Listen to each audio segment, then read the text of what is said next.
Says I'm live, so hello everyone. Got a little surprise for Sue today. Don't tell her anything. Kind of chatting with her. I'm not letting her see my surprise look yet, but heading that way. Just a few more minutes. Had a lot of fun today. Did you guys watch if you watched any of the radio show today? And I watched bits and pieces of it. It was really pretty cool. I enjoyed every bit of it. So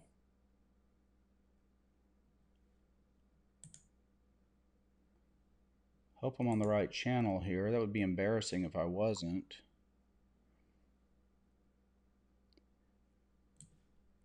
Hang on, I'm gonna I don't know if I'm on the right channel. If I put this on my main channel, it's gonna be really embarrassing. Hopefully it's on the correct channel. Don't say anything though. Hope I am on the right channel. I think I am. We'll find out in a minute.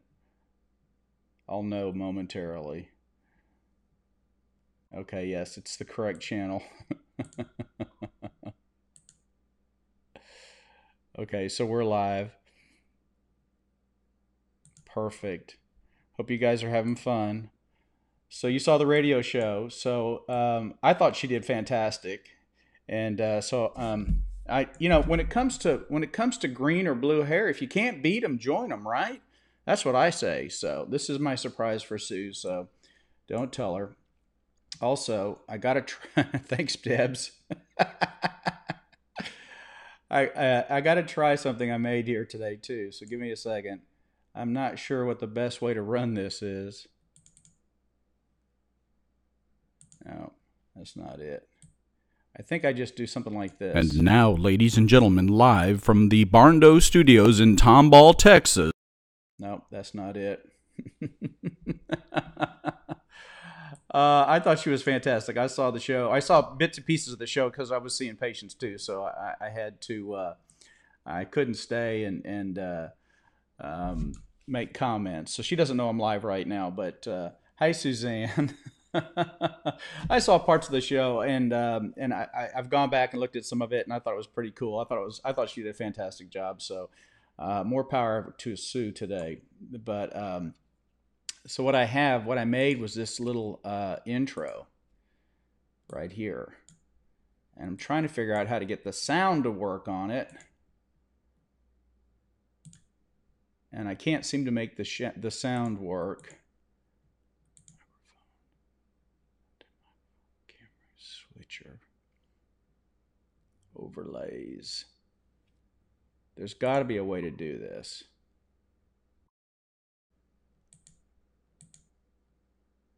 So rats.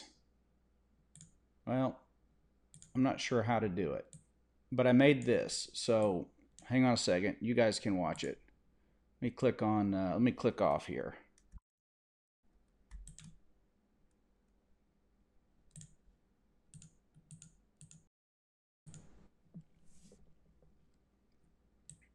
It's not going as well as I had hoped.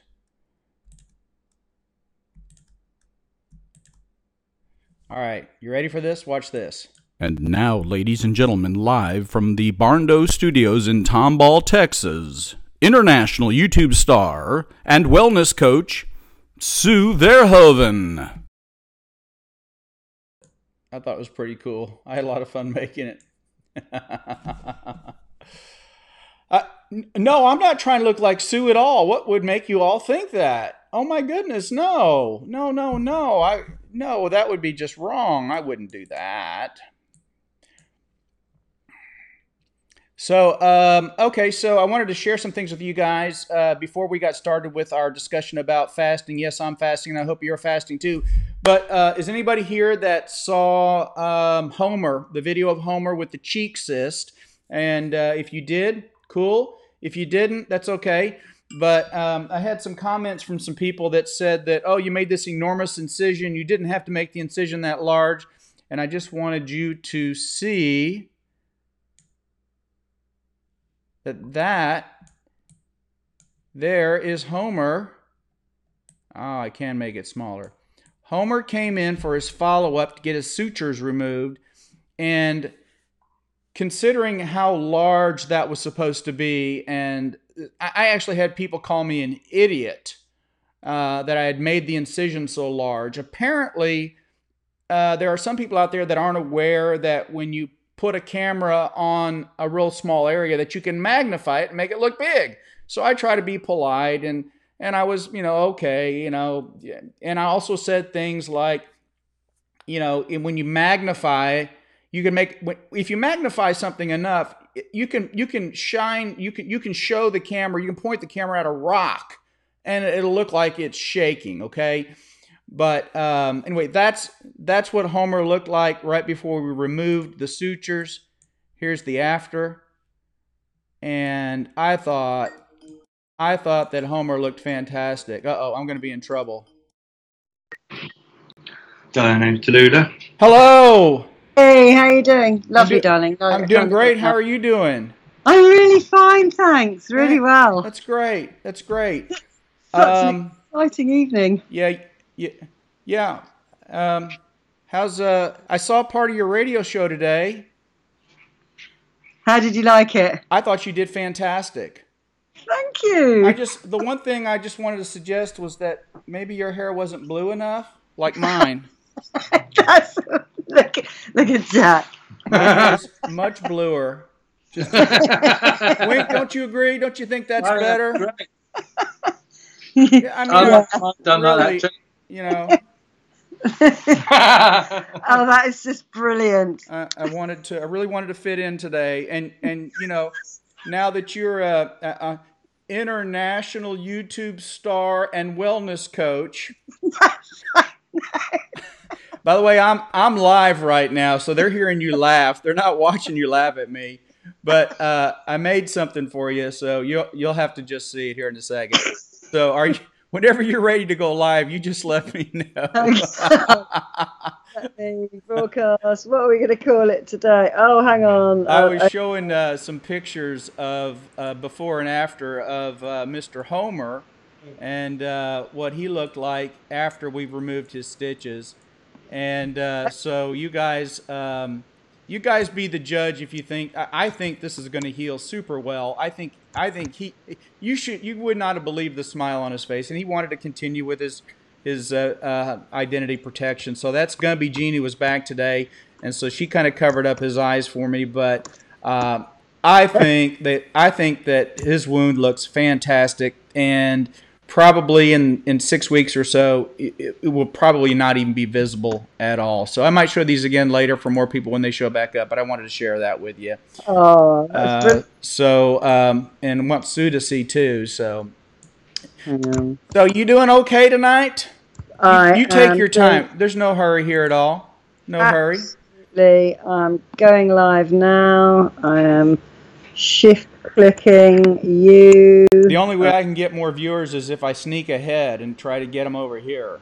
See? You're so bad. Oh, it's not splitting my screen. I'm sorry. Could be your hair's not blue enough. Maybe it's not. I think that's quite possibly the problem. It could be. You might look into some bluing, a little more bluing. Could be helpful. You're looking smashing. All right, you're in. You're on my. I'm in, and I've got 8 lovely viewers. Hi, babes. How are you all doing?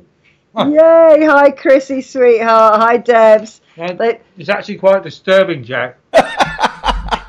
I thought maybe I could learn to play guitar if I had discolored hair. Is it too late for me to get a new career? Is it too late? Okay, wait. I'm going to play this for you. I don't know if you can see it or not, but here goes a try. Okay, and now, let's have a look. Ladies and gentlemen, live from the Barndo Studios in Tomball, Texas, international YouTube star and wellness coach, Sue Verhoeven. I hope you liked that. Were you able to see it? I couldn't see it, but I could hear it. Oh, how funny! How funny! I thought you did great. I thought you. I couldn't stay and comment, but I mean, I was in between patients, so I was like, okay, I kept pausing it, and I'd watch a little more of the show, and then I'd get into it, and then he'd stop for his commercial breaks and all that. I'm like, darn, I want to see what's going on. So I missed all the parts where the story, of everything you told, but it was still a lot of fun, and I'll go back and watch the whole thing so I don't miss anything. So congratulations. I thought you did fantastic, and I hope a lot of people. I don't think a lot of people watched it. Maybe they didn't know because it didn't look like there were a lot of viewers. So if you haven't seen Sue's video from today, I don't forget what you named it, but it's where you're on the radio. Okay, you guys need to watch it. She was fantastic. Show. She's a natural, and what can I say? I mean, she's she's a natural star, and I just. They say that imitation is the greatest form of something, flattery or something like that. So I had to find some. Didn't have any real green, so I went blue today for you. So anyway, that's excellent, fantastic. Did you fast today? Did you go through all that fasting? I went through all the fasting. Wonderful. Yeah, so I did quite well until we went to the pub to celebrate. Well, you earned it. Nobody's going to gripe about that. No. I might have fallen prey to some jalapeno and dill potato chips, which is just terrible. But it wasn't because I was hungry. It's because I wanted to celebrate. So... I'm not going to beat myself up about that. I'm just seeing if Alicia, Wink's just eaten a dirty kebab. Shame on you. I know. He's just so terrible. He's so terrible. He said it was lovely. I'm sure it was. I'm just going to see. I've had a chat already with our fantastic guest. Alicia, she's just got one hell of a story, which I think everyone's going to be really, really interested in, which is fantastic. Hi, V. Hi, Madge. Hi, Rhonda. Hi, Kate. Chrissy, don't worry. You will be able to watch the replay. Those of you who missed the radio show. Hi, Mary Beth. Hi, Kira. Hi, Deborah. Hi, Karen. I think Mary Beth, did I get you already? I think I got you already. Right, okay, I think it said hello to everyone who's on. Who is on? We have 21 lovelies looking in now. Right, I'm just going to see if our guest is online. She should be. Are you there? I think I've added her to Skype. Although there were two with a similar name. Are you there? Yes, she is. Right. Get on Skype. SKYPE. Get on Skype. Okay, fantastic. My hair's itching. I had to take the wig off. It was making me itch too much. Luckily, my own hair doesn't make me itch. I need to friend her. I thought I had friended you. Hang on a second. I thought I had. Let me see. Do I see if I can call her? Add to call. Come back. Come back. Just excuse me, everyone. I'm just sorting out the technology. You're doing fine. You're doing right. You're doing fine. Don't you worry. Down slightly because it's all a bit shadowy. Alicia. Point it down or bring it down? Just point it down slightly for me. Thank you. Is that better light, everyone? It's a bit harsh, but it's better. That's cool. Right, Alicia. Have I got to put the special accent on? I'm chatting to her, but she's on nope, I tried you. Sent a wave. Okay, let me see if I can find this. Excuse me, everybody. Oh, it's no problem. I'm just trying to figure out how to do a picture-in-picture and more on Far for Life. have people be able to hear it. Autoplay video files. Contacts. Contacts. Okay. Need the accent sent. Hang on. Sorry, everyone. I thought I'd added her all cleverly, but there were two people.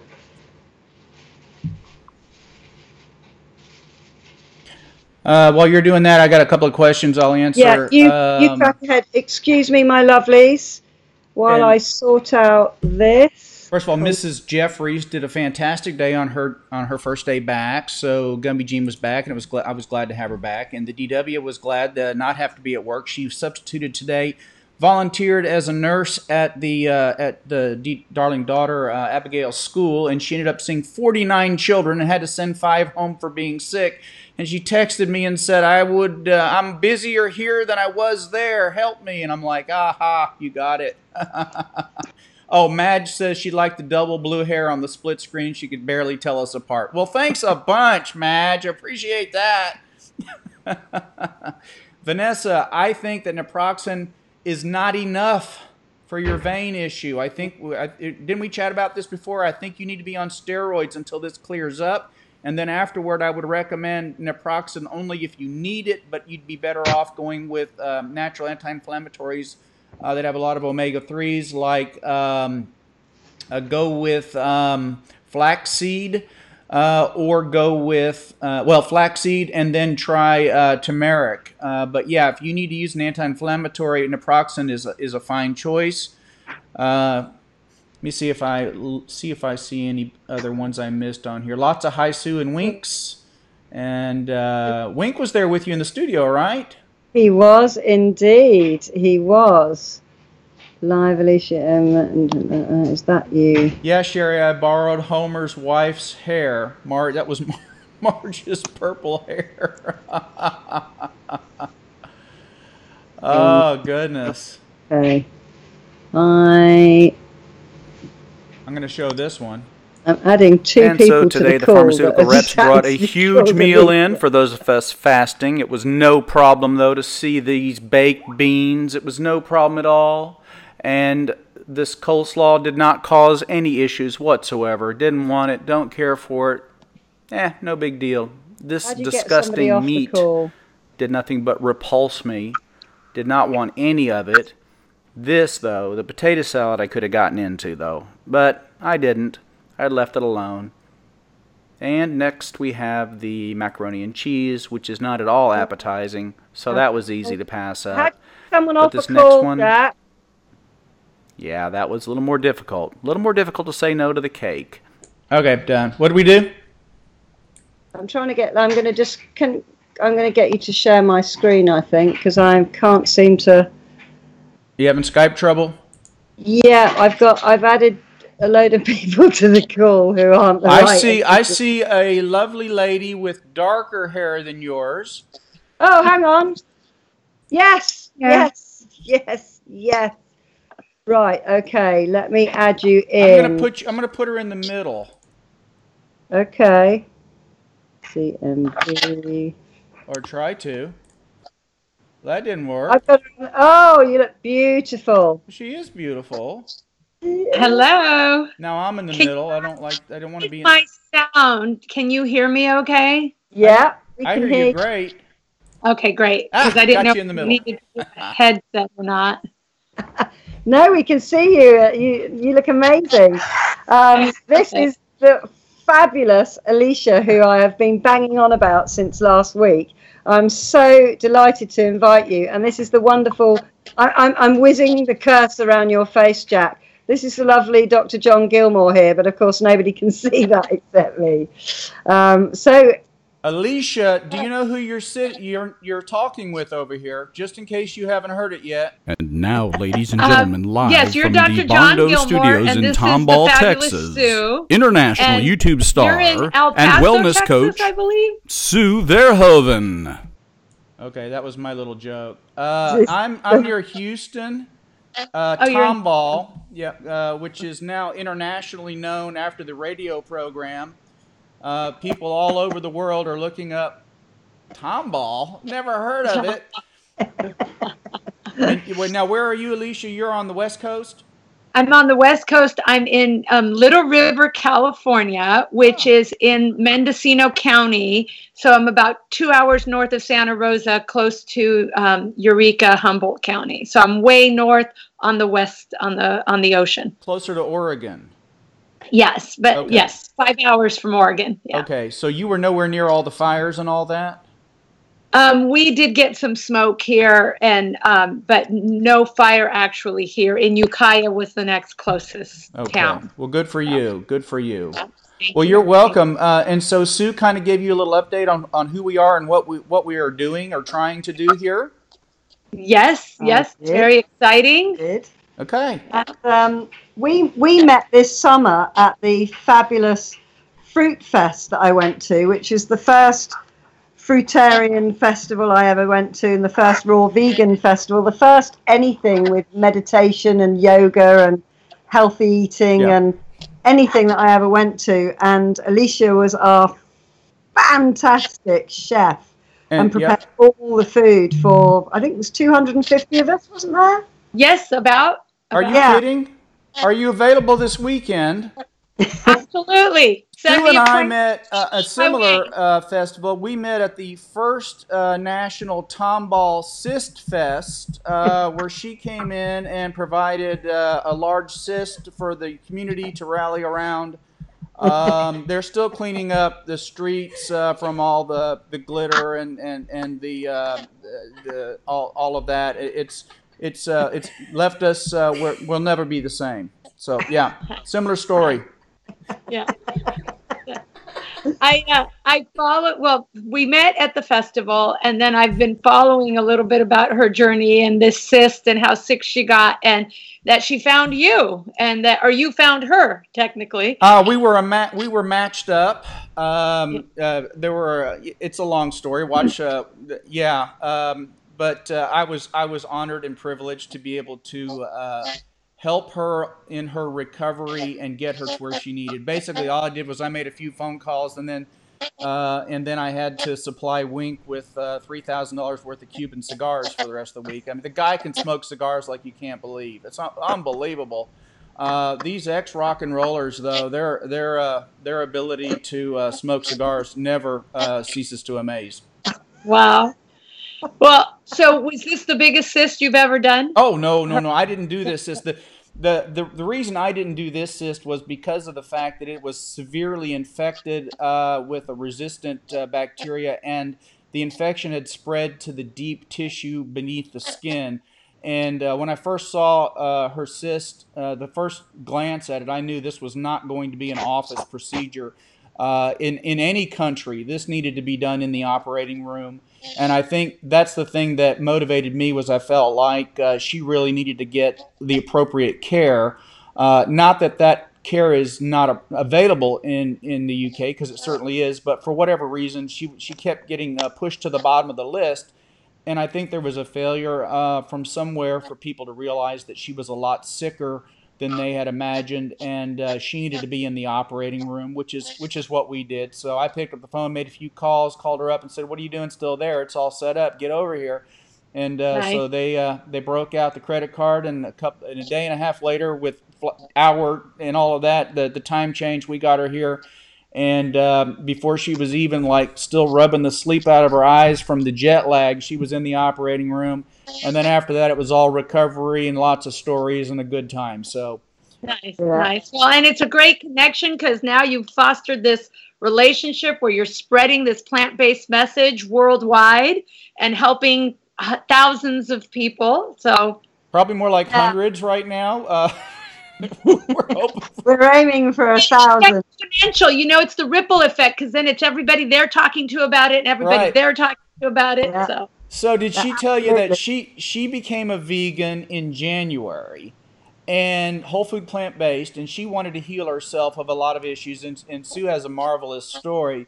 But my story is a little bit different. I wanted to lose weight, but I also had some trouble that I was pre-diabetic. I had some kidney issues that were showing up, plus I was on blood pressure medicine, and cholesterol medicines and having to use inhalers to breathe and all kinds of things. And so I started in February this whole trek, as it were, of whole food, plant-based eating. And so here we are, we're both baby vegans, and through the circumstances of her having a cyst, here she is in Texas, and then we start realizing, wow, we're both on this same course. And the first thing she did was, of course, eat a steak. And so, you know, you just never know how. In Texas. I tried it all once. Well, you know, she wanted to do the Texas experience, so we made sure she had that. So anyway, so what we're doing is we're sharing with people what we're doing, the intermittent fasting, which of course we fast 2 days a week, and we also are eating whole food, plant-based, and that's where I need help. I need help with how to eat quickly. In my family, I've got a daughter who's mostly vegan, sometimes vegetarian, and occasionally will eat a cow. I have not had a cow since the first day of school. That's the last. She's not in the room. What you're hearing is echoes of somebody who's not here. No. I haven't had meat for almost 6 months. That's not fair for him to say. Okay. This is abuse. She's calling me out. But Don't you dare lie to me. The darling wife, I did that on purpose. Go sit down, please. The darling wife, though, is paleo. So she's on a Mediterranean diet. She does not like the whole food, plant-based diet. So the issue in my home is there's all kinds of different things in the refrigerator, and nobody cooks anymore. So what I'm looking for is the solution, how to eat fast and eat healthy for me without disrupting the whole fridge. So that's my story, and I'm going to be quiet and let you go. You have a fabulous story. So Okay. you tell your story, your journey to where you are. Because I will try to keep it short, and because I definitely want to provide value for your listeners, and provide you with some tools that could support you in your endeavors. And so I was I'm Mexican, Mexican American. My parents are from Mexico. I was born here, and we have a big family, and I'm the third of 6. And food was always at the heart and center of celebrations. And so I grew up really enjoying, hearty, good food. Luckily, my dad had a green thumb and grew stuff outside. He even planted corn in the front yard one year, and we never lived it down from the friends at school.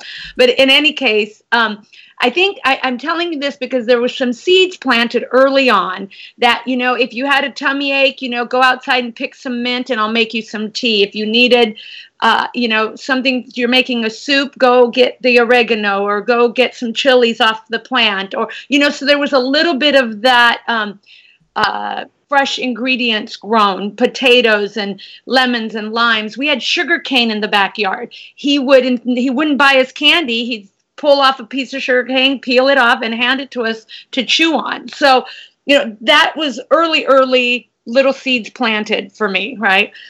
And then, so I was a chef by training, and so I've been a professional chef for over 25 years. And in 2002, I had some good friends that were, well, let me pause it for a second. I was lactose intolerant in 2002, and I was in denial about it. Mm-hmm. And so what that means is that I would eat stuff with dairy and then I wouldn't feel well. Well, so as a chef, I went to an event put on by the Dairy Council here in Napa at the Culinary Institute. And for 3 days, we ate cheese and dairy and all this stuff. And from a creative and culinary perspective, I mean, I was in heaven. Well, by day 2, I was on the ground, sick as a dog, vomiting, diarrhea. I was in a lot of pain. And it was a horrible experience. I really thought something was severely wrong. And one of the things that went through my head at that point was, once I figure this out, I am going to make sure I share this with as many people as I can, because I don't want anyone to go through what I'm going through right now. And then shortly after that, friends of mine had told me that they wanted me to go to a restaurant with them that was opening in the Bay Area, and it was called Roxanne's Raw, and it was raw food. And so I was like, is it sprouts? Is it juices? What is? They're like, no, it's gourmet, and we want to have this experience with you because you're a chef. So we went to the restaurant, and in this meal, I had lasagna and ice cream, and the service was impeccable. The food was art on the plate. It was incredible experience, and it piqued my interest so much because I felt great after the meal. And I ate cheese, it was almond cheese in the lasagna, and I ate ice cream, and I ate dairy-like things and felt great. So I really wanted to learn about this. But mostly I was focused on, for me, and then possibly, as a creative endeavor, as a chef, to learn a different type of cuisine, right?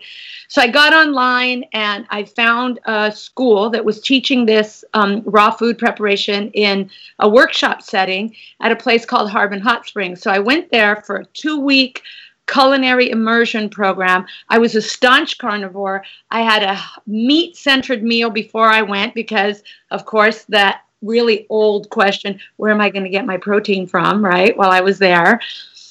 And silly question now, but so I got there and I had told myself that once I was there, if I needed to leave, I could go. Well, they greeted us with banana ice cream, chocolate sauce made from avocados, raspberry sauce. We ate the ice cream with celery spoons, right? And it was such incredible flavors and textures. And in those 2 weeks, I lost 12 pounds. I weighed close to 250, and I don't know how that translates to in kilos, but it was up there. And in those 2 weeks, I lost so much weight, but I was detoxing like crazy. Everybody was asking me, are you okay? You poor thing. You don't feel good. And I was like, no, I feel great. But my nose was running. My hands were peeling. I had eczema breaking out all over my hands. I had pimples. I was coughing up a storm. But I felt amazing. And at Harbin, there were these pools, natural spring pools, that was also helping with the detox. But that was like my initiation into plant-based foods. And as a chef, I was just like, the synapses in my head were going off. I'm like, how would you make, jerk chicken? How would you make, all these meat-like dishes, in this raw vegan form? So universe made it possible. Synchronicities happened. I left my job. I was cooking at DreamWorks Studios for 1,400 people a day. And I ended up working for Living Light, which was the raw culinary school, traveled to Costa Rica, and I worked for them for about 5 years. And what this did was it changed the trajectory, not just of my eating style and my own health, but it changed the trajectory of my career, because then I started focusing on plant-based cuisine. So I brought my experience to this plant-based world. And since 2002 to now, I have dealt with a lot of different health challenges like pre-diabetes, metabolic syndrome X. I was obese on the charts. I had Hashimoto's, hypothyroidism. I just reversed that. I just got my blood work back before I went to the UK Fruit Fest, where my antibodies were normal. Wonderful. Yeah. So, I mean, it's been, I could talk, Sue says she calls you Jack. What do you want me to call you? You can call me Jack. That's fine. Yeah. Okay. So, I mean, I could talk for hours, but I want to try and keep it, short. But really, in this 16 years now of eating plant-based, I have tried different modalities of it. Like, you would think that it's all under one umbrella and it's pretty much the same, but it's not. There was like the high-fat gourmet, which is what the restaurant was, and a lot of what they taught at Living Light. Then there's what you do at places like OHI, there's one there in Texas, there's one in San Diego, Hippocrates Health Institute, where it's focused on living foods, sprouts and fermented foods and wheatgrass, and it's detoxing and cleansing diet. And then there's the fruitarian diet, which, it's all based on fruit, 80-10-10, which is low fat, high carb, based on fruit. And so there was a lot of contradicting information, and going to these festivals and these, it was called the Raw Food Festival. They were all over in Oregon and in different places, where the leaders of this movement would all say something different. And they actually did a summit in Florida, and they came up with the list of what they all agreed on. And there's more that they agree on than what they disagreed on. But it was confusing. As an eater, it was confusing figuring out what is best for me. Right. And so what I've learned over the years is that diagnostics don't lie. Do your blood work, do your testing, know if you have deficiencies, and, because that is a great way to continue to monitor if what you're doing is working well for you or not. But more than that also is your energy levels, how you feel, what your body is telling you. Are you getting gas and bloating after meals?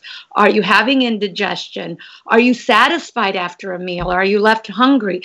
So like really listening to your body. And I used to say that at 240 pounds, my body wasn't talking. Like I said, I can't, what do you mean listen to your body? But it actually was, with all the inflammation and everything else that was going on. So, but I think that in what you're doing and what the whole food plant-based movement really is focused on is doing whole, fresh, ripe, raw fruits and vegetables in as close to their natural state as possible, and eat till you're satisfied. Like I dealt with a lot of, I've done a lot of emotional work because I was very much an emotional eater. I did Overeaters Anonymous. I've done brain retraining work with John Assaraf on, it's called NeuroGym, it's called Winning the Game of Weight Loss. Done a lot of different things to work on the emotional body and that other side.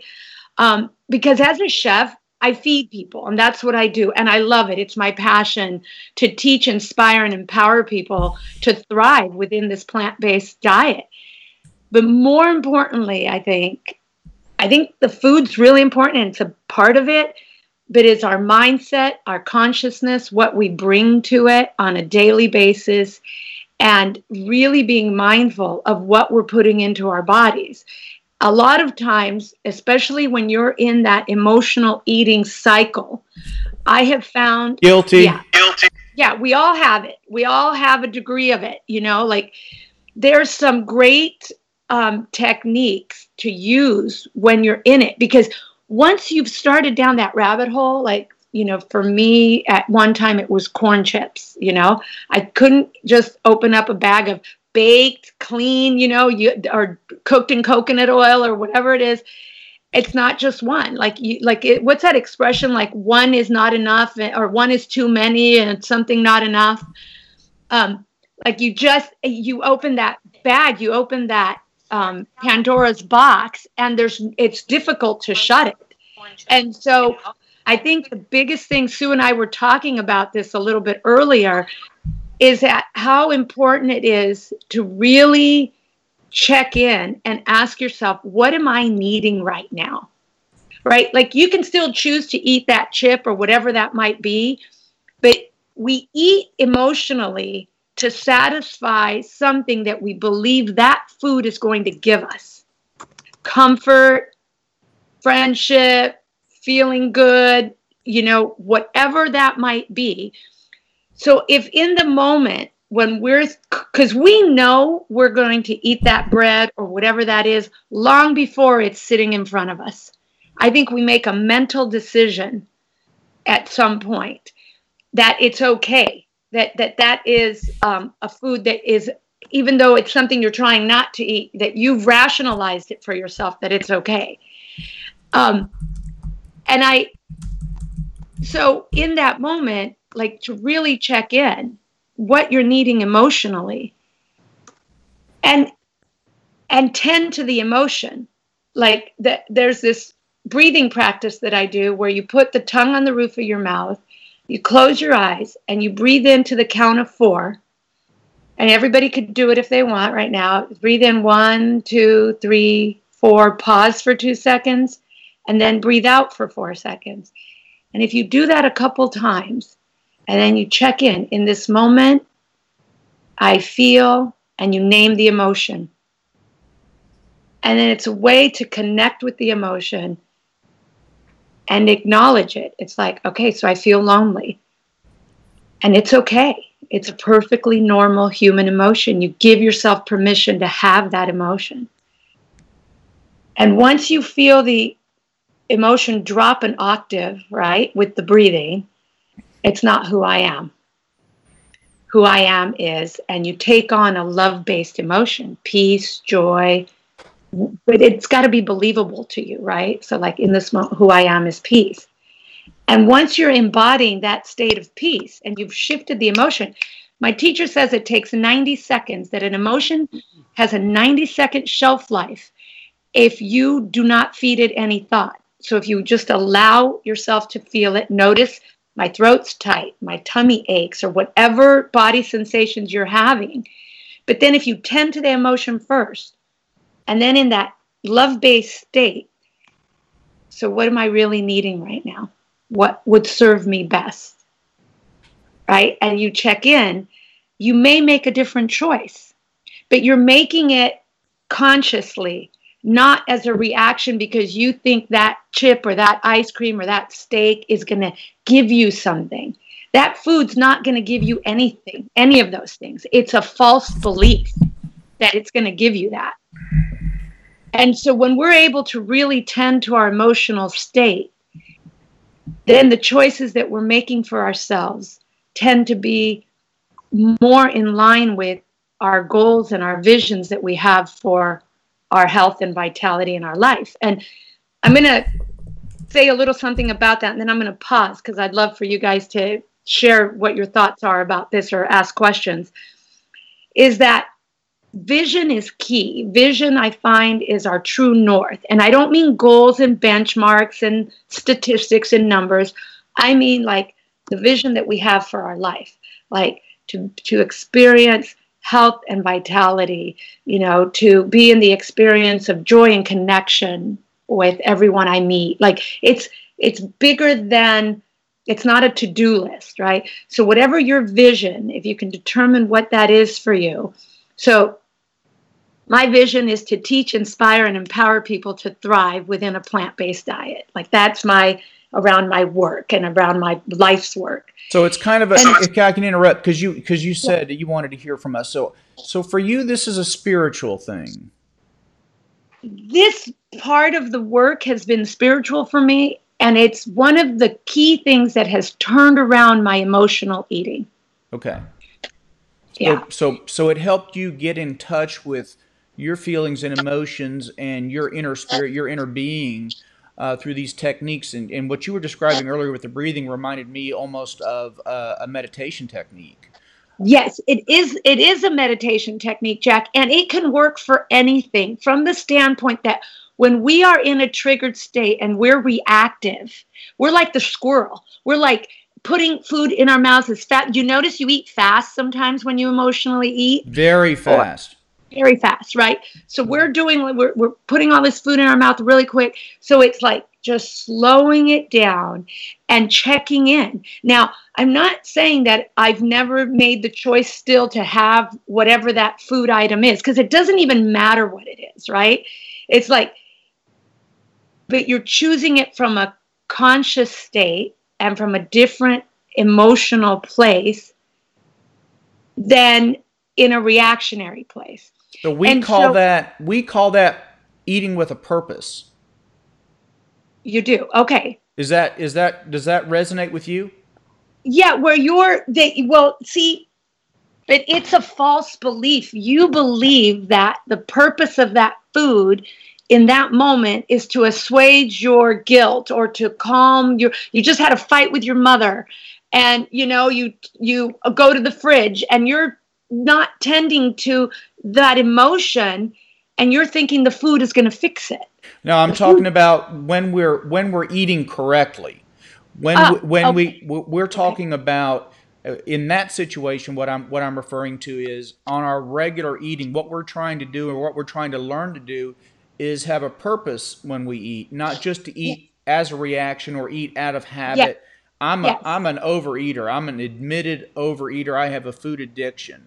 I like to eat, and for me, it's breads and it's grains. That's my weakness. And I'm hearing what you're saying about, eating sometimes for emotion, but I love to eat. And Yes. yeah. And John, so let me tell you that those foods have addictive qualities. Two things. There's addictive qualities in grains. Okay. There's opiates in wheat, right? And there's I have a list of resources that I'm going to have Sue send out to you and to the group. The Pleasure Trap by Doug Lisle. That it's been scientifically proven that we are set up to seek pleasure and avoid pain. And so if those foods that we're eating are giving us pleasure, or it's a sense of pleasure, the sugars, the grains, all that kind of stuff, it's physiological, John. It's not just emotional, right? It really is physical. The other thing is that if we can, right, in those moments where we're planning our meals or we're in social situations or we're in that moment where we need to make a choice, we can check in with ourselves and say, is this choice in alignment with my vision? Is it going to take me towards my vision, or is it going to take me away from it? And it can help make a decision about whether to have that food or not. Another tool that's been really, really helpful to me was by a woman named Dr. Rosie Graham. And Sue talked about maybe having her on the show soon as well. And she did something very similar. See that plate behind you where it's got the concentric circles? Yes. Right? Okay.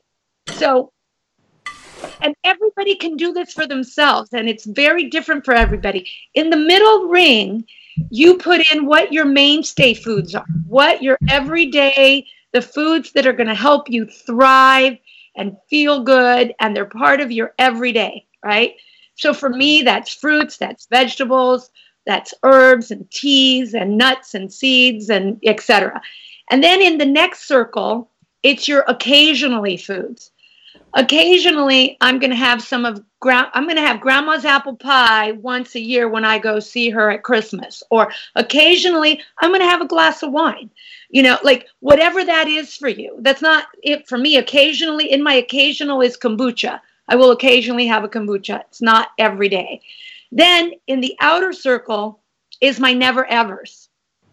So if legumes and grains are in your never ever, and someone offers you pita chips with hummus, it's like, oh, no, thank you. As opposed to, oh, it's vegan, it's healthy, everybody else is eating it, but it's in my personal never evers. And then periodically, every couple months, you review those circles and you move things around. And so at one point, I was doing exclusively raw. I wasn't doing any cooked food. And so cooked food was in my never ever. And now I've moved into my occasion. Occasionally, I'll have some, occasionally I'll have some steamed vegetables or a steamed sweet potato. So it's going to be different for everybody. But I think that one of the most important things is having tools that resonate for you, and everybody has different ones. And that's what's great about the synergy of your group, that people can share. Hey, I tried this and this really worked well for me. That you can go to your toolbox when you're pressed up against it and you need to make a decision, The other thing is that I met a friend that had colitis, severe colitis and Crohn's. and he healed himself with a raw food, plant-based diet. And he shared with me that the minute he ate something that was not in alignment for him, he was in pain. And I realized, I thought, wow, I want that to happen to me because I want to remember about not eating these foods. And he said, no, you don't want this. Like, you don't, But what I realized was that even though I might not be in physical pain immediately, but inside my body, inflammation's happening. I get mucus in the back of my throat. I may sneeze. A few days later, I may get some eczema breakout on my hand. Like, so if we pay attention to our bodies, they do talk to us and tell us what is working, what isn't working. Mine's usually telling me to eat a piece of bread. Okay. That's so, that. I mean, I'm an overeater, and I've admitted that. And for me, the whole food plant based with the intermittent fasting has helped me. I've lost a lot of weight, and I'm much healthier. I feel so much better. Congratulations. My labs are all better, and I'm never going back. I'm never going to be a carnivore again, so to speak. I mean, I'm not ever going to go there. The issue that I think you're right. I think everybody's body is maybe a little bit different. Whereas you had a lactose insensitivity or intolerance. I never had that problem, but obviously you listened to yourself and you made that change. Where does a person go? Do you just recommend that we try lots of different foods to find out what's going to agree the most with us? How do we get to where you are? Okay. Well, I think that first it's really important to just start where you're at, right? Like start, because everybody's at a different place. And so, Jack, let me ask you this. Do you want wheat and grains? Where do you want it in your life? Do you want to occasionally have a really good bread when, you're in Italy and you're for the first time and you want to have focaccia or you want to or is it never ever for you? Do you want to occasionally have it? Or right now, is it something that you want to still have in your diet? I don't want it. I feel like I'm still a slave to bread. I don't want, when I sit and I ask myself, okay, Gilmore, what is it that you really want to eat? I envision a fruit and lots of vegetables. I envision the greens and the reds, and this is what I want to eat. But when I hit the kitchen on the days that I allow myself to eat, I go straight for the bread. And one of the things that, go ahead. No, let me ask you something so I understand. What are you doing with your intermittent fasting? Is it 12 hours? Is it 16 hours? Are you doing a complete fast? Are you doing water, juice? It's water. What do you do? It's a no calorie, so I'll allow myself to have coffee or tea as long as there are no sweeteners in it. I'll allow myself to occasionally, once a day, I allow myself to have this, which is bad, I know. But it's my I like the fizzy bubbly. I've had neck surgery and I get the mucus buildup back there and I get a little bubbly thing every now and then. And it's a no calorie thing. So today, even though I'm fasting, so Monday's a fasting day, I haven't eaten, it's a whole day. So it's from Sunday night till Tuesday morning is the best way I can tell you. And then it'll be again from Wednesday night until Friday morning. So for me, it's the whole day. I will not eat any foods and I don't have any calories. So I allow myself to have beverages and water as long as they're 0 calorie items. Okay. So that gives me a good understanding. And I understand intermittent fasting and the benefits of it. And I've heard lots of different information. I listened to Dr. Rhonda Patrick. She's really all about intermittent fasting. I'm wondering, so that, what the benefits that you're getting from the intermittent fast, right? And I don't want to be harsh, but I want to say, okay. Be honest. Okay. Yeah. Okay. That soda is the worst thing you could put into your body while you're fasting, or period. Okay. Tell me why. It's acidifying. So you know about the acid alkaline balance? I know that right? Our body does a fantastic job of maintaining pH. I know that we blow off the CO2, our kidneys work, that we maintain a very tightly controlled pH in our body the same way we do, say, calcium levels. They're very closely, tightly monitored and regulated by our own natural body systems. Right. So when we consume acidifying drinks and foods, Orange our body. juice, all of that. You're talking about any acidifying. I don't mean acid on the palate. I mean the ash that it leaves behind when it's done metabolizing. Okay. So the acid on the pH scale. Right. Okay. So and there's a lot of lists out there of basically acid forming foods are dairy, meat, processed, refined, sodas, coffee, etc. Alkalizing foods are fruits, vegetables, lemons are alkalizing. See, they're acid on the palate, but not acid in the body. So that it would serve you well to find substitutes for that Coca-Cola. So if it's the bubbles that you like, I would suggest a sparkling mineral water that you could add lemon to, add some of your herbal teas to get the flavor, because it's that dark chicory flavor that cola has. I used to love the Topo Chico. Did you ever drink Topo Chico? No. It's kind of a Mexican drink. That's why. Yeah. Okay. Okay. So, and I'm willing to take on helping you create some substitutions. But a kombucha can give you bubblies. I don't know what that is. I'm sorry. Kombucha is a fermented drink made out of it's called a SCOBY. It's like a mushroom.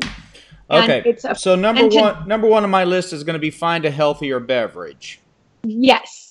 Yes, a substitute. Okay. I would pour that down the drain. I wouldn't give that to my dog. I wouldn't. Okay. It's nothing but chemical and it's crap. I'm sorry. It's crap. Please put that on your never ever if that resonates for you. Okay. There's lots of great substitutes. Now, while you're not doing calories, you could do flavored waters like with lemon, lime, orange. I'm a huge proponent of essential oils. You could 0 calorie, right?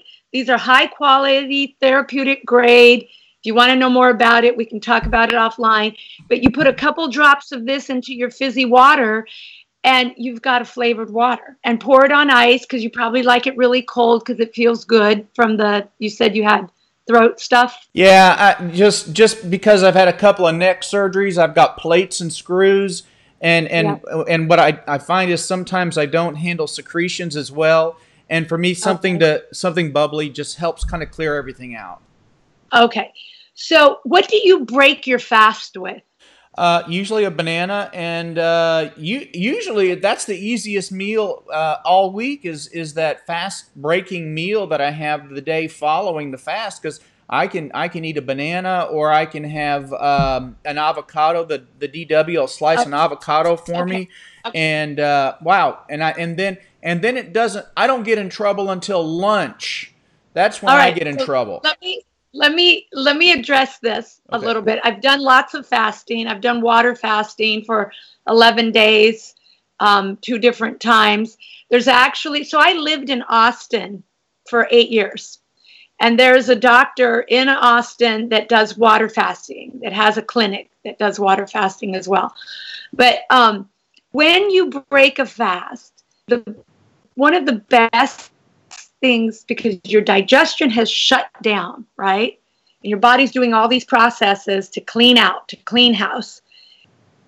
High water content, juicy, full of phytochemicals and phytonutrients, easy to digest, would be much better than that banana. Even though the banana is great on lots, because the bananas are easy to digest, but you'd be much better off with something like, in this season, citrus, grapes. If you can still get melons, I think it's because you're in Texas and stuff comes up from Mexico, you might still be able to get melons, but something high water content. And you want to eat that in a small quantity, and then an hour or 2 later, eat that same thing again in a slightly bigger quantity before you go into harder to digest foods.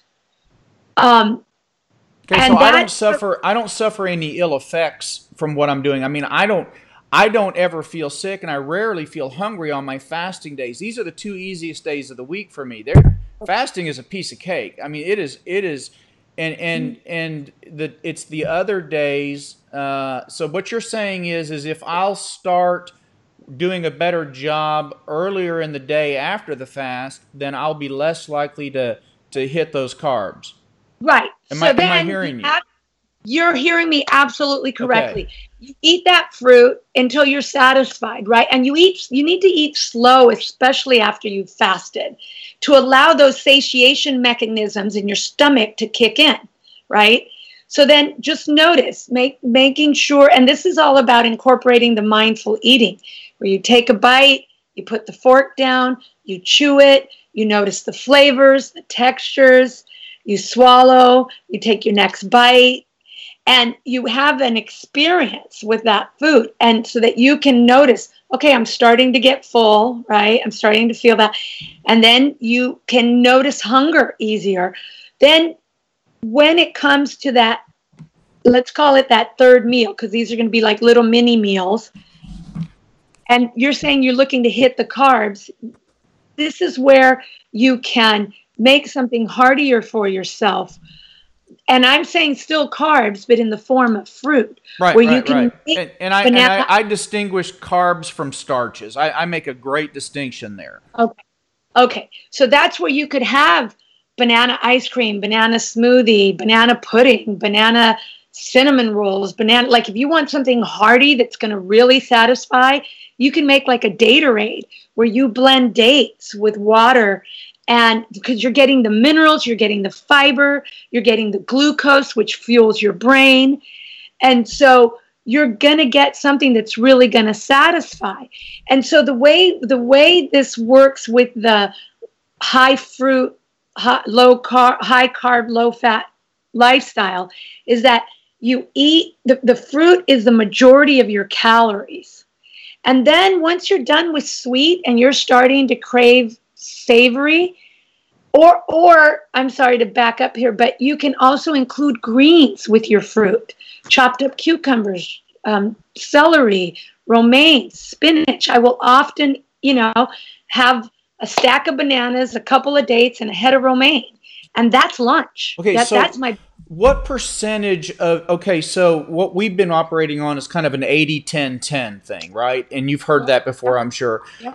Okay, so of your, that 10% mushrooms and then the 10%, 80-10%, what I've read is 80% fruits and vegetables, 10% mushrooms, and then 10% of your grain. So you're shaking your head no, but yet there are a lot of accomplished writers out there that are in the vegan world that they advocate this. So okay, so the 80-10-10 that I'm referring to, okay, whether you want to do it cooked or raw, right, is 80% of your calories, and it could be 75, 10, 15. The point is that you want to get the majority of your calories in the form of fruits or fruits and vegetables, or if you're doing cooked, legumes, tubers, right? Sweet potatoes, squashes, because your vegetables don't have any calories. They're minuscule. Very little. Right. So you got to get your calories from somewhere, because the calories is what's going to give you the satisfaction, the satiation. So 80% of your calories in the form of carbohydrates, fruits, starches, etc. 10% fat, 10% protein. Okay, see, that's where we're going to disagree then, and that's okay, because then I think then you start separating out. People then start saying, where am I supposed to get my protein again? And I find that confusing for people. Well, your protein is in everything. Right, that's exactly what I'm saying. There's protein in fruit. Of course. There's protein. So what percent of your diet? We're so focused on the protein. It really is a non-issue when you're getting dark leafy greens. Right. They're high protein. I'm with you. You're getting hemp seeds. Hemp seeds are a full 8 amino acids in hemp seeds, 8 essential amino acids. If you do a spectrum of seeds like hemp, chia, and flax, right, and you make a blend, And you can calculate all this on things like Chronometer, NutriDiary, whatever program you want to use. But you're getting protein in everything that you're eating. And if you want to make sure that you're getting those an extra 10 grams or 20 grams, and people need to figure out what their protein requirement is. And that's easy to do by taking your weight, dividing it by 2.2 to see what it is in kilos, and multiplying it by 0.08, I believe it is, or 0.08.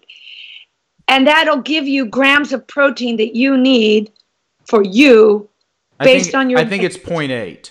0.8. So I'm about 40. I'm at about 40 or 50. Right, and actually, I think that's pretty typical. Most adult females need about 40. Most adult males need about 50 to 55. And I agree with you. But what percentage of your diet is fruit versus vegetable? I want I'm curious. I would say I probably do more fruit than veg, but I do at least 2 to 4 pounds of vegetables a day, easily blended in smoothies, chopped up as a salad. I do what I call an energy soup from Dr. Ann Wigmore, is the one that made this famous, where you take, say, zucchini, bell pepper, some cilantro, a little bit of sea vegetables, some lemon, and some cumin and chili powder, and I'll make a savory smoothie, which is a blended soup. Right. Easy to digest, full of nutrients, very satisfying. Top it with some seeds, some peppers, and I'm happy to even provide you guys with a recipe that people could use as a guideline. We'd love some recipes. I think you've told me something that was really important there that I needed to hear, and that's the 2 to 4 pounds of vegetables. I'm not doing that. So basically, right. what's happening, I think, to me is I'm leaving myself hungry, and then I'm going for those calories, and I know where they are. The quick, easy, satisfying. So here's the thing. This food that I'm describing is nutrient dense. Right. It's nutrient dense on a cellular level. And Dr. Joel Furman talks about I know who he is. Eating for nutritional density. Right. So when you're eating the bread and the empty carbs and the nutritionally non-existent, items, the nutritionally deprived items, your cells are still begging. They're still hungry for nutrients. And so this is why I believe we've got to change our paradigm around what meals are and what food is.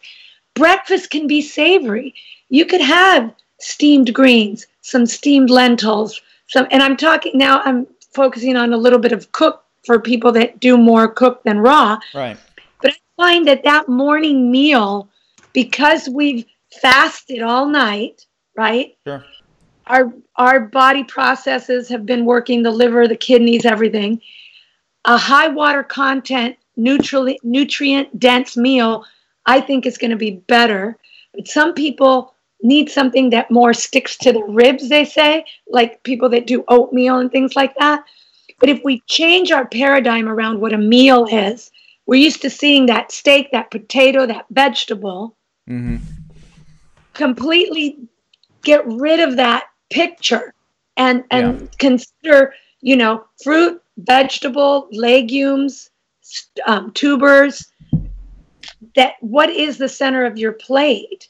And so I'm going to go back to you, though, focusing on, because when you get triggered is that afternoon. I'm going to tell you a little quick story. Well, it's the afternoon following a fast is where I find that, that's okay. The afternoon. Otherwise, it's evenings. Okay. So I'm a chef, and I'm cooking in a restaurant right now, right? That's what I'm doing for my paycheck right now. Right. I'm in a restaurant where I'm surrounded by vegan food, but it's not necessarily ingredients that I eat on a daily basis. So one of the things that happened recently is I noticed that I was at work, and I was just like ravenous. I was like, and it's different to make food as a chef and taste and adjust than to snack or graze. And I was like having a little bit more and then tasting this, and then that person made that. And then they put out the family meal, and the family meal is, not low fat, high carb. It's, it's filled with fats and cheeses and oils and all this, and non-dairy cheeses, soy milk and all kinds of stuff. And I noticed I was eating more of those foods. I wasn't feeling as well. My energy wasn't the same. And so I was like, okay, Alicia, you got to get back to your routine, because you're in 6 months, you're going to put on, 20 pounds, and you're not going to feel great. And you're going to go in reverse, right, of where you want to go.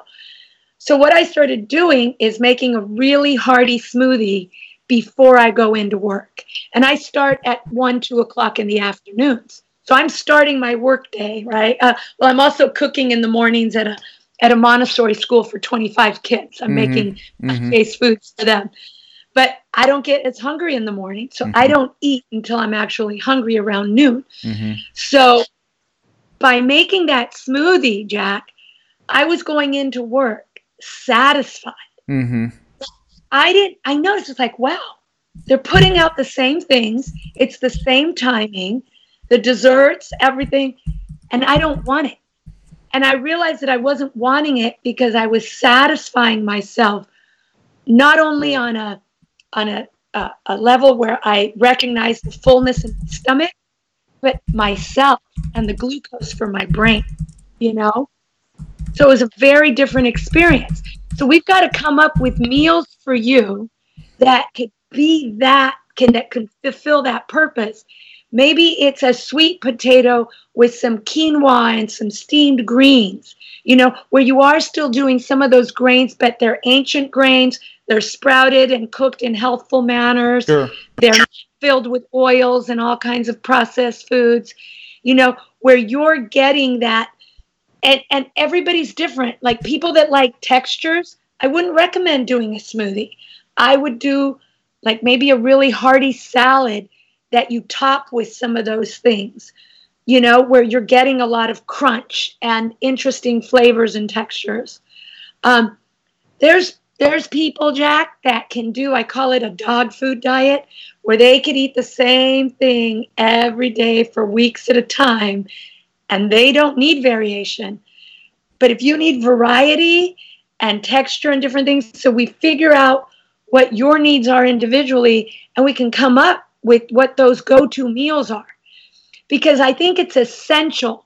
You've identified when that witching hour is for you, right? Yeah. So come up with your plan A, your plan B, your plan C. Right. So that you have those foods in the house.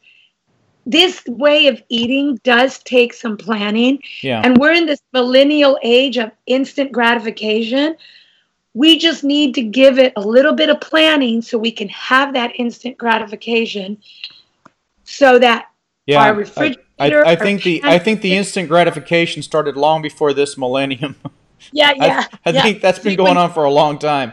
But I think you're absolutely right, and I'm getting some other comments that are popping up too, and people are saying, "Wow, I'm not eating anywhere near the amount of vegetables I should be either." And I think you've really already identified for me what I need to focus on is that I need to do a little bit more preparation and get more fresh fruits and vegetables ready to go, and have those as my go-to foods and eat more of them sooner. Because if I'm hearing you right, I think what you're telling me is I'm starving my body, and then when I get voraciously hungry, I'm looking for that cheap calorie again. And so what I need to do is I need to really be eating more of the fruits and vegetables of all kinds, probably, or maybe you could probably suggest some that are probably better than others. But I think you've already identified for me something that I can do that may make it easier for me to stay away from those breads in the evening. Yeah, definitely. That's exactly what I'm saying. And one of the things that I do when I'm not able to really sit down, because, it takes time to really eat a salad, huh, Sue, when we have these big bowls of salad. We were eating for hours. Well, time is an issue for me. I don't always have a lot of time. And doing some blended foods. Yeah. Or making things where you use the food processor, where you're like quick chop, where like you could make any smoothie that you make, you could put greens into it.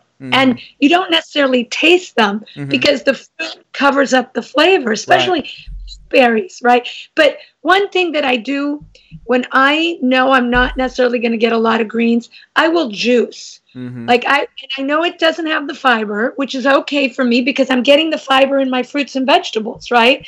So I'll make a big green juice where I'm doing cucumber and celery and chard and kale and parsley and lemon and ginger. And so that's satisfying. I'm getting lots of nutrients really quick. But then I'll do that, or I'll take some of the high quality green powders and just shake that in a jar with some water and drink that down. And I'll do that a lot when I travel. I do travel quite a bit to these, like when I go to the UK for the fruit festival. Right. And I'll do that on the flights also, like spirulina and chlorophyll and lots of greens. But another way is there's if you just take like cucumber and slice it up and celery and chop it up, have it cleaned and ready. I had a client I was working with that reversed his type 2 diabetes. And we just made bags and bags of this, because I would make them for 3 or 4 days, so that every morning. Sister, you're preaching to the choir. We've been telling people to eat cucumbers and celery for as 0-calorie items, just as a segue into fasting to help them. And I've helped a lot of my patients reverse their type 2 diabetes by adopting a vegan lifestyle and cutting out the animal products. And if I can get them just to stop eating animal products, irrespective of what's left over, a lot of times that type 2 diabetes will go away because my reading and my understanding is proving out that it's the animal protein that causes the insulin insensitivity that leads to the type 2 diabetes. So it's a huge contributor. It's a huge contributor. You can look at, if you look at people that spend their entire lives eating yams, like the people that live in Okinawa, right? They don't get diabetes. And they don't, and why is that? Well, it has nothing to do with that. That we have, the obesity and cancer and thyroiditis. Heart disease and thyroid issues, and here's the thing is that, a lot of times people will say to me, I'm never going to give up my meat, never. And it's like, that's your choice. Right. You can choose that. But I want to encourage you to add, if you're going to eat meat, then you eat the cleanest, highest quality, small portion, and make the majority of your foods whole foods, plant-based, and then you still have your little piece of salmon or whatever that is for you. But, you begin to crowd it out. And this way, because sometimes people will say, I'll never give up my meat. I can't do plant-based. Sorry. It's like, no, it's not all or nothing, but it's a mindset and it's a belief. We've been programmed. The meat industry has spent hundreds of thousands of dollars. Sister, you're nowhere near the rate. We're talking hundreds of millions of dollars here selling this nonsense. Yeah, of protein. The dairy industry's done the same. The big ag industry and Monsanto and all this so we've got a lot of unprogramming to do. Oh, and absolutely. I have a lot of resources I want to show you just really quick. One guy that I really love his books is The Medical Medium. This is called Life-Changing Foods. And what's really beautiful about this book is that you can turn to, there's some great recipes, but you can turn to any, let's see. I got to look at it the right way, pardon me. Okay, so figs, for example. Here we've got a whole 2-3 pages on figs. He tells you the conditions that they help, the symptoms that they help, the emotional support that figs give, the spiritual lessons around eating this particular food, the energy of this fruit, and then a recipe featuring that food. And so this is 115 foods that he recommends are absolutely essential to have, that are life-changing, that are nutrient-dense, high in also the biophotonic energy. This is the energy that comes from the sun into the foods and the plants. And, when you think about when you're eating fruit, you're eating the fruit of the plant. This is the flower that's turned into the fruit. So what makes that fruit develop? Not just the minerals from the soil, but the sunlight, the air, the water, right? So that fruit, when you're eating that fruit, you're taking on all of those nutrients into your body. Okay, well, that's the same with vegetables too. You're taking in all the nutrients that are in the vegetables too. I mean, this is you're crossing over into what I'm seeing is a little bit, metaphysical kind of, right, the esoteric piece. Yeah, of this whole Gaia kind of thing that I'm just not. I'm a scientist and I'm trying to be healthy, and I'm looking for simple, not 115 foods. I mean, I'm lucky if there are three. Well, this is the thing. The thing is this, Jack. You don't need 115 Thank foods. you. That ain't happening. Here's the thing. Think about mainstream diet. What are people eating? Oh, I know every what week? they're eating. They're eating Pizza, junk. They're eating food. Chicken They're eating nuggets. animal products all day long. Right. Okay. So really, if you wherever you are in the world, out there to everybody, go online and look and see what's in season in your area. Right, I agree with and that. then Right. what's coming, what's now, and what's coming. Like I knew when my melons started to go away in the market, persimmons were coming, right? Mm-hmm. And so you start focusing on and knowing what's in season, what's readily available. It's going to be less expensive. It's going to be more delicious because it's at peak of its season, and it's going to be easier to access. So community supported agriculture, local farms, farmers markets, get to know your produce managers at the store. And when I was in Austin, I'd walk into Whole Foods and the produce manager would see me and he'd go, I've got some melons that are about to go. Do you want them? Like he knew, because for most people, even the bananas, they're overly speckled for most people. Oh, they're banana bread bananas. They're baking bananas. They're Those discounted. Are the best tasting bananas. Exactly. I they're love those ripe, bananas. Delicious. Yeah. So, there's so many ways, Jack, to really pay attention and go, okay, I'm choosing to eat this way. I want to get healthier. What can I do that's going to make it quick, simple, and easy? So as a chef, I've fed thousands. Like at the festival, it was 250. I've done the Woodstock Fruit Festival, which is 500. And it's feeding people in this manner, right? It's plant-based, not processed and refined. And so I've got to do the same thing on a scale of 500 that I'm going to do just for me at home, right? I'm going to buy my fruit in advance. I'm going to ripen it so that I have a backup plan. I'm going to freeze bananas for smoothies and ice cream. I bought a case of citrus. It was on sale, and I get a 10% discount on the case. My fridge is filled with these. I can't reach it right now, but like Satsuma tangerines. Pomegranates are beautiful right now. High phytochemicals in this. The red is just so rich and delicious. So, and then my greens. I just stopped at the market on my way home, and it's like, look at this beautiful head of celery. Vibrant, gorgeous. So I get home, and after we get off the call, I'm going to unpack my groceries. I'm going to trim the ends, take off the wire tie and the sticker. I'm going to get it all washed, dried. It's in the fridge, and it's ready to eat. Right. So that each day I'm not doing those same steps over and over. Because when I'm feeding 100 people, I'm doing all this ahead. I'm not waiting until right before, right? Right. So the more, if you can consolidate your steps and do like steps together. Right. Now, things like leafy greens, you may want to just do those right before, but hearty romaine, you put it in a salad spinner, you dry it, you blot it. Oh, I have to show you this. I have to show the viewers this. Hang on 1 second. So I did this last night when I got my shard home. This is a great little method that you can just take your green. Whoa. Okay, I had it in a roll, and I'll show you. So they you look take good. it. This is chard. Okay. I love- You wash it, you roll it, lay it flat on a towel, and then you roll the towel up. Mm-hmm. And I just leave it in the fridge like this little burrito.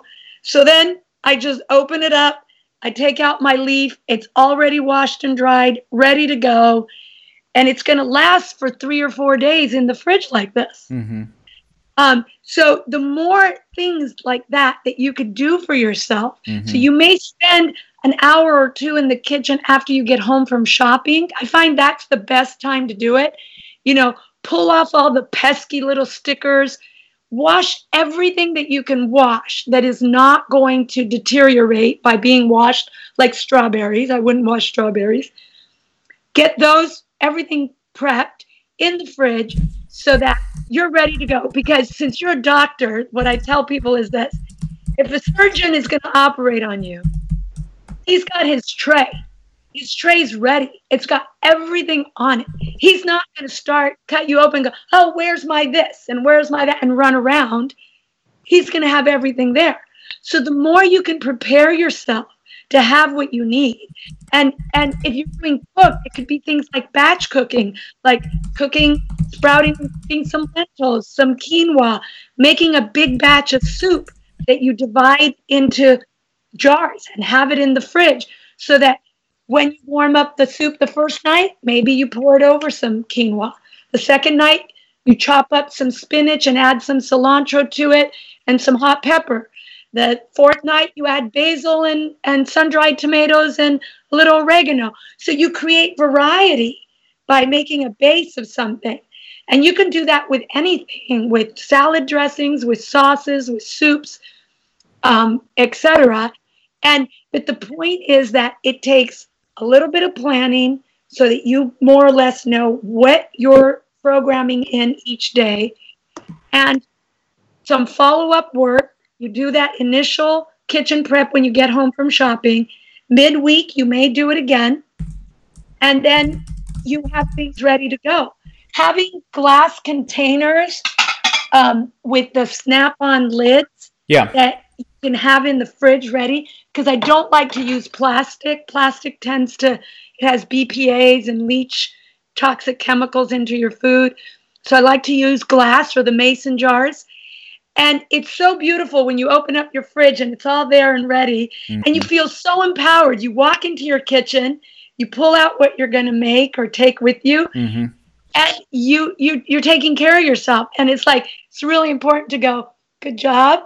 I took care of myself today. I had a great meal. I'm home now. I make my dinner. I enjoy it. I clean it up. I'm not spending hours and hours in the kitchen or trying to figure out at that last minute and then getting frustrated and not knowing what to eat. It really sets you up for success. Yeah. I believe it's, isn't it the owner of Apple that said, who was it? Begin with the end in mind. Right. I can't think of who the author was. It wasn't him. But, Covey. Covey said that. The guy that did the time management. Yeah. Stephen Covey. Stephen Covey. Yeah. So if at the beginning of your week, it's Sunday, you're getting ready to get back to work and all that, picture yourself. It's Friday night. It's the end of your week. How do you feel? Mm-hmm. You feel great. You've had some amazing meals. Describe some of those to yourself. Really picture that vision fulfilled at the end of the week of how well you did. And that is going to help. Okay, so what do I want to have this week? Mm-hmm. I know I want to have persimmon pudding because the persimmons are amazing right now. Mm-hmm. Or actually, I just want to eat them because they're so good. Right. You have an idea, then you begin to set yourself up for success. And if you fail to plan, then you're planning to fail. Mm-hmm. And so in the kitchen, we call it mise en place. It means it's the French for everything in its place. It also means for preparing everything and having everything that you need, like that surgeon's tray, to make your recipe. Mm-hmm. Mm-hmm. And so I want to show you one more resource. Okay. Because you're a doctor, you'll love this guy. His name's Dr. Robert Morse. Okay. He was an ER surgeon. He has a place in Florida. Uh-huh. And this is called the Detox Miracle Sourcebook. And he's very science-based, Jack, so this will appeal to you. But he really goes into and describing that the main root of disease is acidosis, is the lymph system not clearing, that we put so much focus on the blood, but the lymph is the other main fluid in our body that really helps get rid of all the waste from all the metabolic processes that happen in our bodies. If we don't pay attention to and focus on the lymph, we're gonna get these diseases and sicknesses. And so he's also plant-based, high fruits, lots of veggies, herbs, but really focusing on the fruits, because they are so they also help clear that lymph system, especially things like lemons and cucumbers, great for kidneys, great for liver. And he goes into a lot of those the benefits and the science behind it. And I think that, when we're getting the food in its whole form, we're getting the whole package.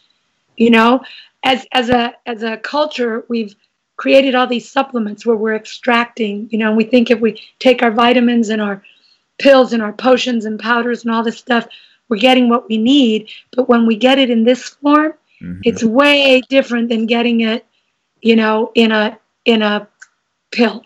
Right. No, I agree. And I think that you brought up some very interesting points. And I look at the epidemiology of it all. I look at who lives where, how long do they live, how healthy are they, what do they eat. And when we look at people who live in rural China, where they don't have all this variety of fruits, and they live in a very simplistic diet that's mostly rice, and only occasionally do they have other foods with it. They've got no heart disease. They don't focus on the lymph system. They don't know anything about the lymph system. They don't know. Well, they're also walking. They're walking. Yes, they are. Yes, they are. That is true. I won't dispute that. But there's no obesity. There's no diabetes. There's very little cancer, and they live to be centenarians almost universally. So there, whatever it is in the book that is healthy, you have to say, okay, that's got to also apply to people that are not eating all of this, because otherwise, why are they so successful? So you see what I'm saying? That's where I'm coming from. Yeah. So here's the thing. A friend of mine that's a photographer just gave me this book called Hungry Planet. And it's this couple that went all over the world, and took pictures and interviewed families about what they ate in a week, and they lay it out in a table and have photographs. And you're referring to the blue zones, and the blue zones. There's also one in Loma Linda. Sure. There's in Okinawa, Greece. Right. I forget how you say it. But you're right. You're thinking of Okinawa. Yeah. Okinawa, but there's a place in Greece also. And the book is called Healthy at 100. I think that it's all about the centurions and the people living in these blue zones. But what they also realize, it's not just what they're eating, but it's their lifestyle. Sure. They sit down with family and have meal in an hour, 2 hours. They're walking. Right. They're getting fresh air. They're not sitting at desk on computers, on cell phones, Right. So the lifestyle component is a big, big part of it. And I do believe that human connection, that heart-centered, whether it's with community or your family or friends, but of taking the time to actually break bread, so to speak, or at the table, really contributes and adds to a quality of life experience. And I as a chef, for years I tended not to eat. I don't eat while I'm cooking. I taste, I sample. At the end of the day, how I got to that 250 pounds is that it's the end of the night. I've just fed a couple hundred people. I'm exhausted and I'm starving. And there I go through the drive-through, Right. and eat fast, convenient, easy, or eating over the sink or Right. gulping down something because I feel like, I'm starting to get jittery or whatever. And so changing that habit, no matter what our lifestyle or profession is, of taking the time to really not only feed ourselves, but to nourish ourselves in a calm, loving state, Okay. and makes a big difference. I think that you bring up a good point. On Sunday afternoon, the smell of the barbecue from the neighbors is going to waft over, and they are all going to be sitting around, and they are going to eat half a cow, and they're going to spend an hour and a half together in a very community kind of aspect. They enjoy themselves, and they're all sick. So I appreciate what you're saying about that. I think that taking time to eat the food's important if it's the right food. I think some exercise is important, but I haven't seen any scientific data that says that you can live longer by exercising more than about 15 minutes 3 times a week. I think that there's a lot of differing opinions, and so I'm a bit skeptical of some of this. Not to be disrespectful for you, I appreciate what you're saying, and I think you're bringing a lot to the table here. And I'm going to rewatch this video because I'm going to write down a lot of your ideas, and I'm going to explore because that's what I do. And I really, for me to say I'm going to take this and I'm going to start recommending it to other people, I've got to really be a believer. And I know that you're healthier now because you've adopted a whole food plant-based diet, as have I, and I'm a lot healthier too.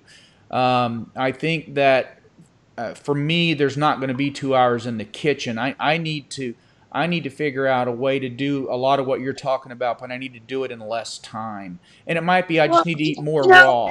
Jack, I just use that as an Yeah. example.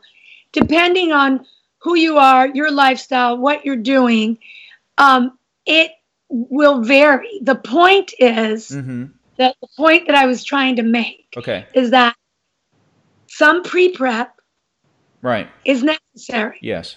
Yeah. right? Right.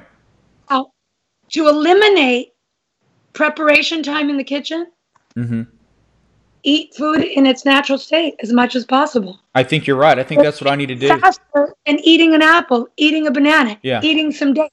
That's fast food.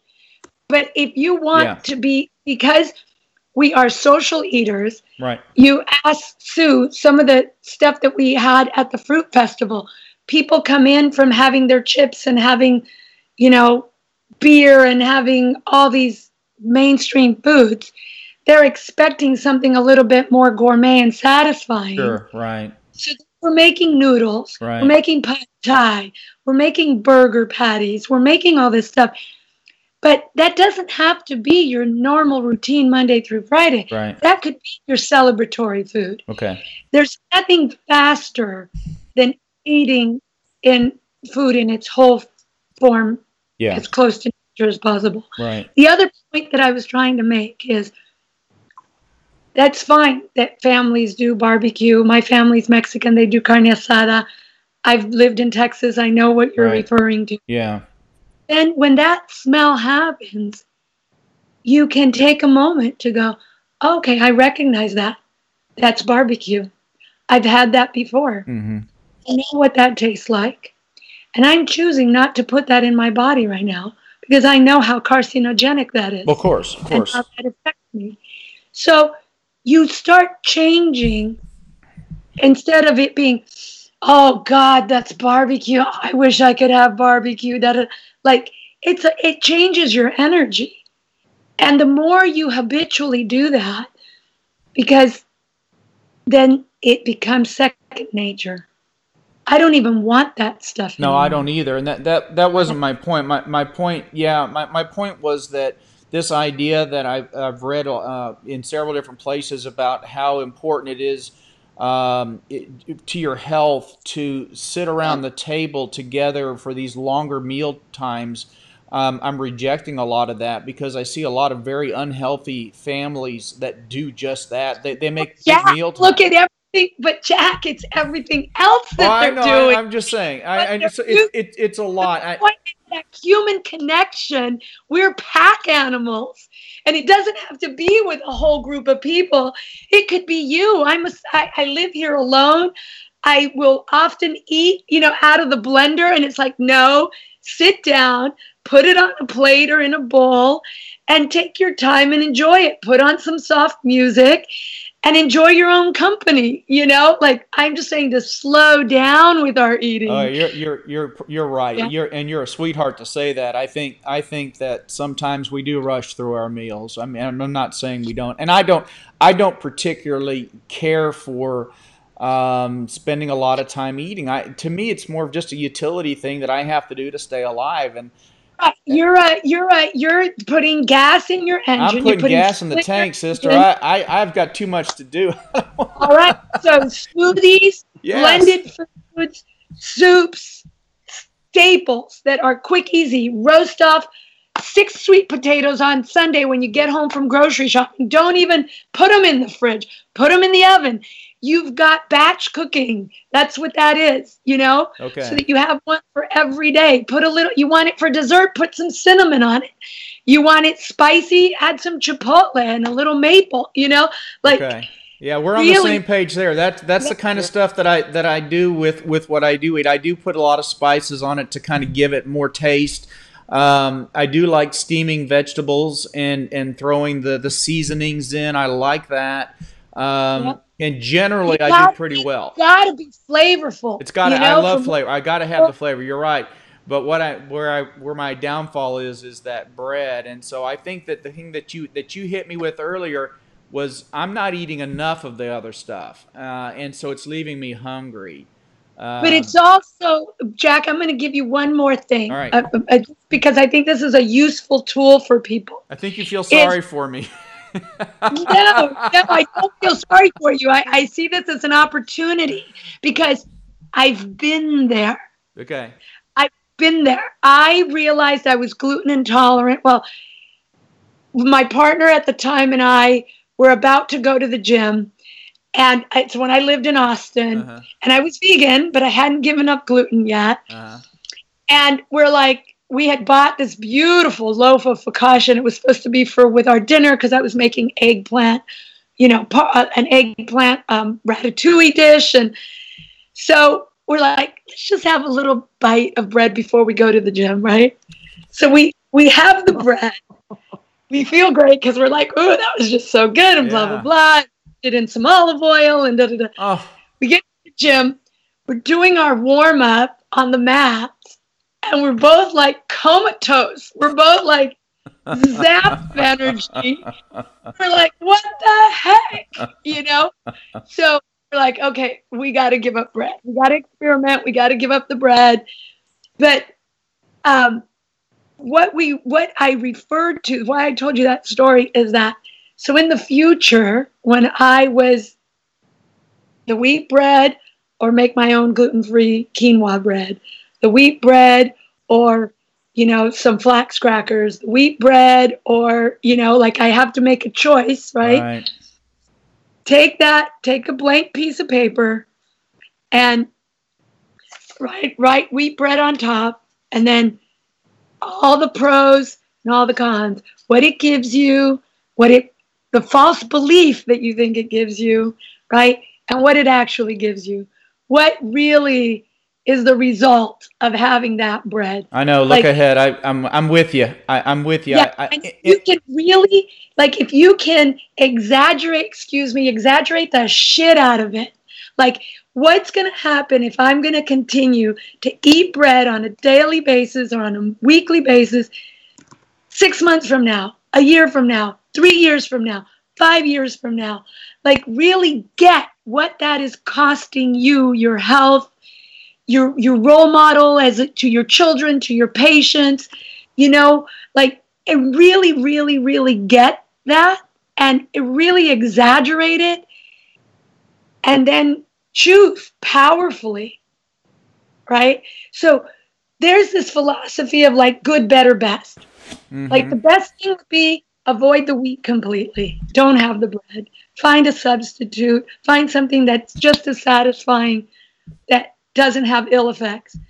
Better would be, okay, have a bread that's gluten-free, that's whole food ingredients, that's not processed, not refined. I can give you a recipe with 5 ingredients.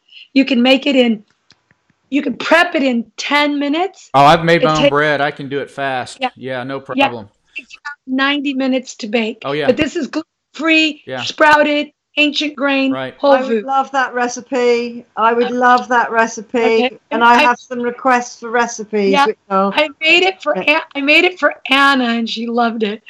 So yeah, and then best. What's your best option? So it's like good, better, best. You know, like I mean, good. What would be good? Because I already did the bad. You did better and best. Now you're doing good. What would be good? You know, so that I have X bread from this bakery once every 6 months. I'd be satisfied if I had it once every 6 months.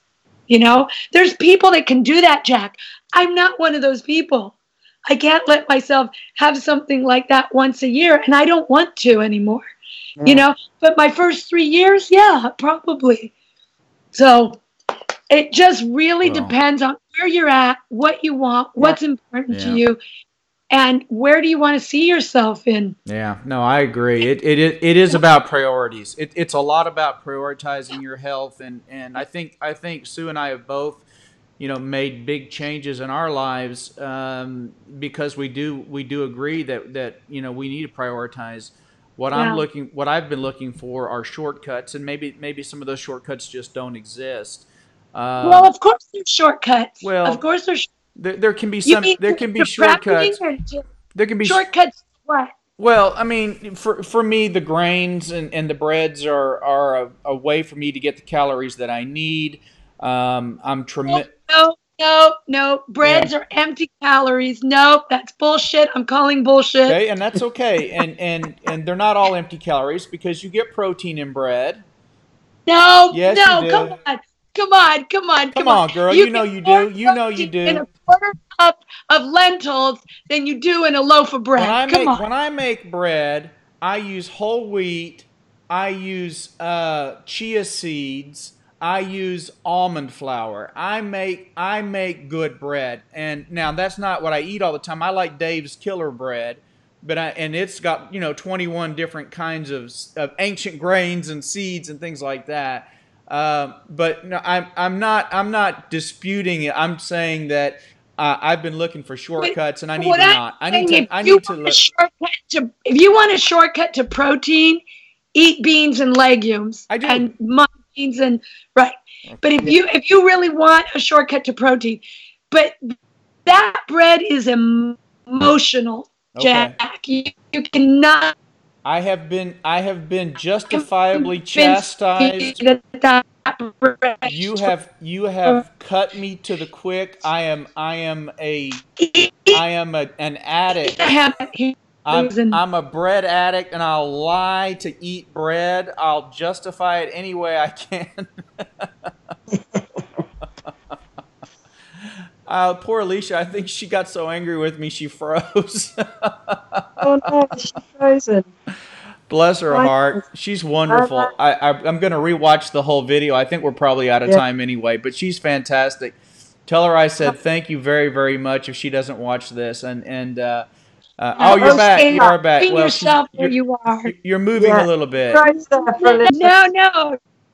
I'm not. I have quite a few questions for you. I'm going to let you answer questions. I'm going to be quiet now. You go. Yeah. Okay. Are you there? Are you on? No, she's frozen. Right. Can you hear me, Alicia? No, I had this one. Are you there? I'm here. You're not lost. I'm still here as well. It must be Alicia's end then, because I lost the first kind of 15 minutes because I lost my internet. Hold on. Okay, she's saying hold on.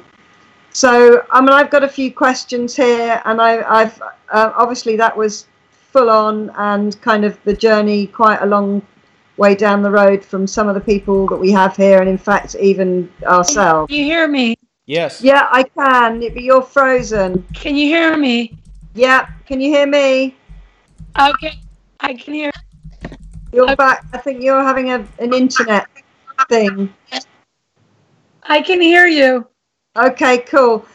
I just want to run through a few of the questions. A lot of the people we've got on here are kind of new to plant-based, so I think we've blown some heads up here, which is fine because you know it's a long road to where you are. Well, not a long road, but you're a lot further down the road than we are.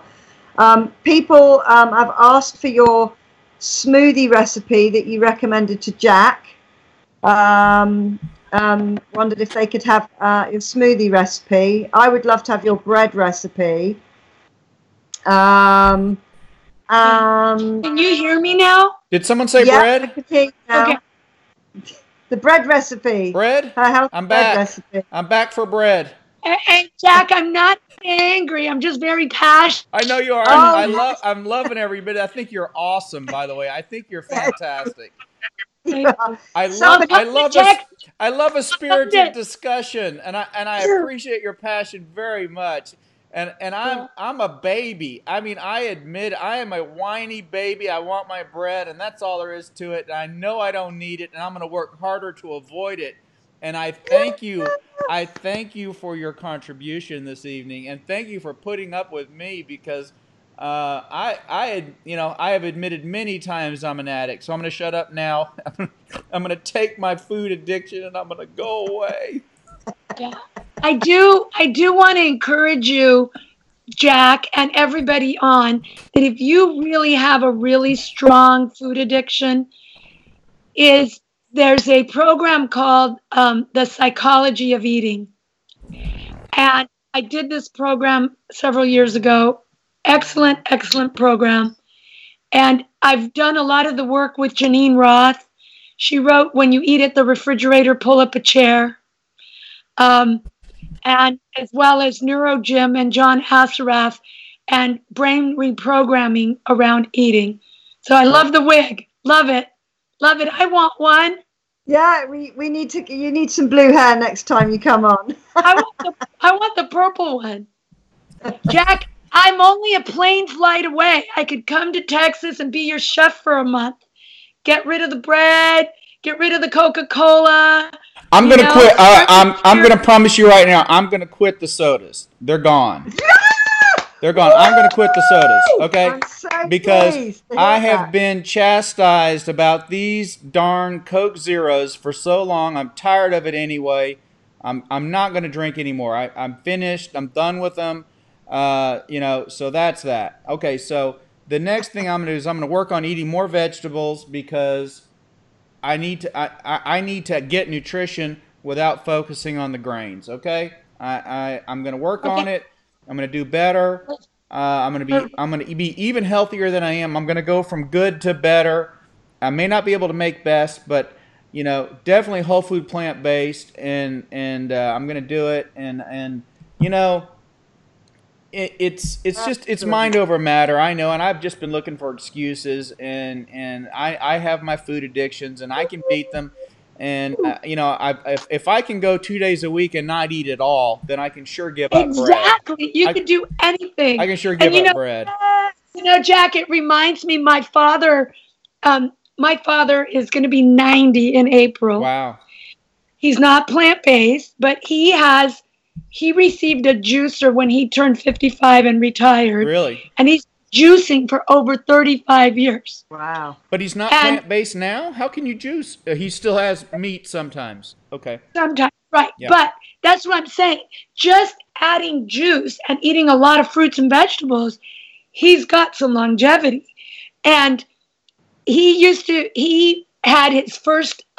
heart disease, and he had his first triple bypass when I was in high school. Wow. When he went into the doctor's office to talk about his heart, the doctor was smoking. So you cannot be the doctor that has the Coca-Cola. All right. I'm quitting, for crying out loud. Stop yelling at me, Mom. It's funny, I had a comment here that said, I want whatever she's on, and I thought you had a lot of energy, Sue. People are loving your energy. So definitely, you mentioned you were going to give us some, you had a sheet of information that you were going to give me to share. Yes. Also, your smoothie recipe that you mentioned, some recipes. Some people have mentioned that they're just all baby new and you know, they're struggling just to eat fruits and veg. Some of the people here literally haven't been fruit and veg eaters until the baby news, for the baby news. Easy, simple. Okay, for the baby news, start with your morning meal and make it, if you can, make it a fruit meal. Then have whatever you normally have, your oatmeal, your egg, whatever it is, but start fruit. Okay? I mean, I'm just saying, if that's really, if they're baby new. Based with us, but there's some of them are struggling. Yeah, and then add, or add fruit snacks in the middle of your day, right? That's another way to do it. Add a salad to your dinner. Whatever your dinner is, have a salad first. Even a little one. Don't put ranch dressing on it, okay? Put salsa, put hummus, put something that's fairly clean, some lemon, some orange, you know. Get a relatively clean salad dressing, because otherwise, you put ranch dressing on it, you're killing the salad. But what you're doing is you're adding high enzyme rich, easy to digest food prior to your cooked meal, okay? Add some steamed vegetables, whatever veggie you like. If you love artichokes, artichokes are in season right now.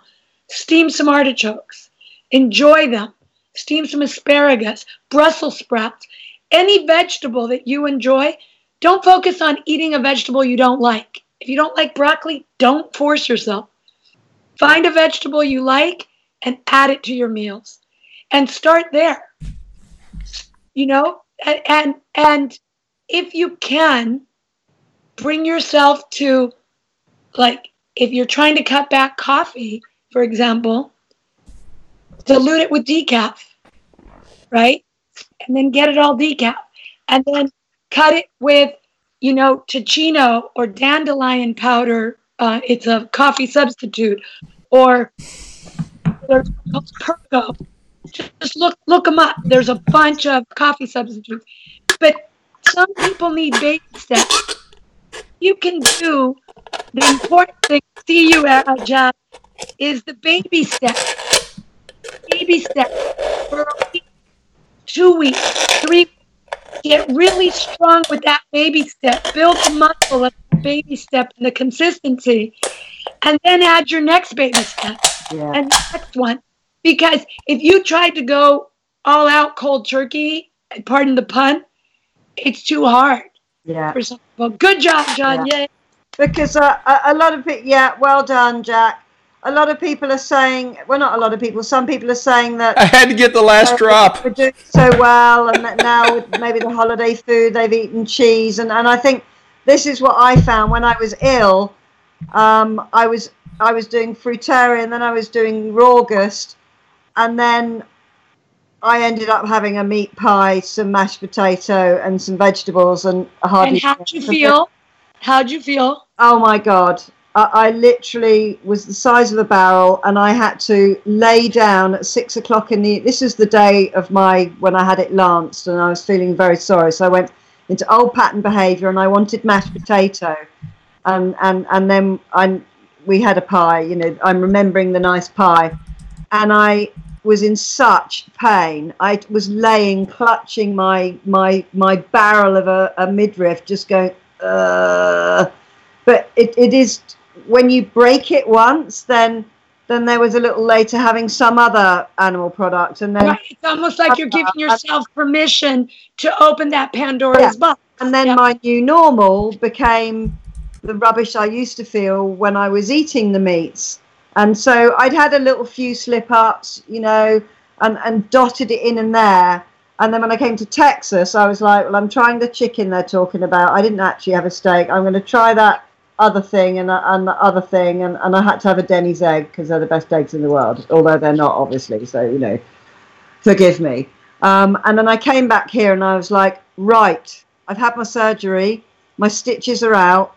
This is my road to recovery, and there is no stepping that line, because you only need to step it once, and it lets the wolf in at the door. And this is what some of my lovelies on here with the holiday, the Thanksgiving food, and they're kind of feeling all bad about themselves because of it. And it's you know, don't feel bad, because you will fall off the wagon a lot when you start something that's so different to what you're used to. Yeah.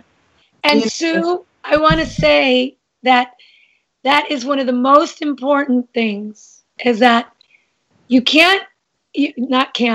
Cancel can't. Yeah. I want to encourage everyone that when you make a choice to eat something, and other than your plant-based desire, is to choose it, enjoy it, bless it, whatever resonates for you, experience it fully afterwards, so that you notice what happens in your body. Yeah. And I was going to say forgive yourself, but know that there's nothing to forgive. Yeah. It's part of your journey to make a choice and experience it, and then you make another choice, and you make a higher choice and a higher choice. But they're all just choices. If we can get off of ourselves of good, bad, right, wrong, failed, success, any of those measurements, and just see it, okay, I had, like for you, I'll use you as an example. I had that meal, had the meat pie. What a gift that meat pie gave me. It gave me the experience of this pain in my stomach, or I remember I had the meat pie, and I remembered my grandma's meat pie when we were kids, and that really brought up some good memories. Oh yeah, and it also gave me that physical pain, and it also so look at the gifts that experience gave you. And with the holidays coming up, really take the time to think about, what experience do you want to create for yourself? Yeah. And then my family, and the thing is, we could talk for hours longer. I do need to go to an NBC meeting that I'm overdue for. But my family really made fun and teased and did all kinds of stuff when I first did this. Yeah. I thought I was going through a phase. That issue. Going through a phase, right? Yeah. I literally bring my food with me everywhere I go. Now, they make adjustments, and they try to have things, like they had fruit skewers at something. I would eat all of them that were there in order to satisfy me, right? So I always bring something of my own. And I partake of something that is in alignment for me, so that I'm part of the group. But I either always eat before I go, or I bring something with me. 9 times out of 10, what's everybody doing? Oh, Alicia, can I have some of your mango salad? That looks really good. Oh, can I try that? That looks really yummy. Oh, wow. I wish I would have thought of that to bring something, So picture it, envision it as a way of you being a beacon of light and sharing with people and still enjoying yourself. Because if you really, really, really get down to the heart of the matter of what that holiday event means to you, what you're going there, why you're going there. Yeah. It's not the food, is it? Food. It's the celebration. The connection and the celebration and the memories you're creating, And many times I'll walk around. I was at a wedding, and I had them give me some cranberry juice and some mineral water, just so that I had a glass, or even I bring my own kombucha, so that I have a glass of bubbly while everybody's doing their toast, so that I feel like I'm part of it, like I'm not this alien person that's, got a green mustache and I'm, eating sprouts, right? Like, Yeah, the vegan in the corner being weird. yeah. But I just want to share a few of those things. And Sue, I think we can definitely do before the holidays, sort of like a little holiday survival top 10 tips, Fabulous. Yeah, we I could would love to do that and get some some staple recipes that are easy for people to use. Like you said, make a really simple dressing, to put on salads, because everyone can make a salad, but then it's like about the what you sauce, put on baby. it or whatever, and just like a go-to juice that would be really easy and maybe inexpensive.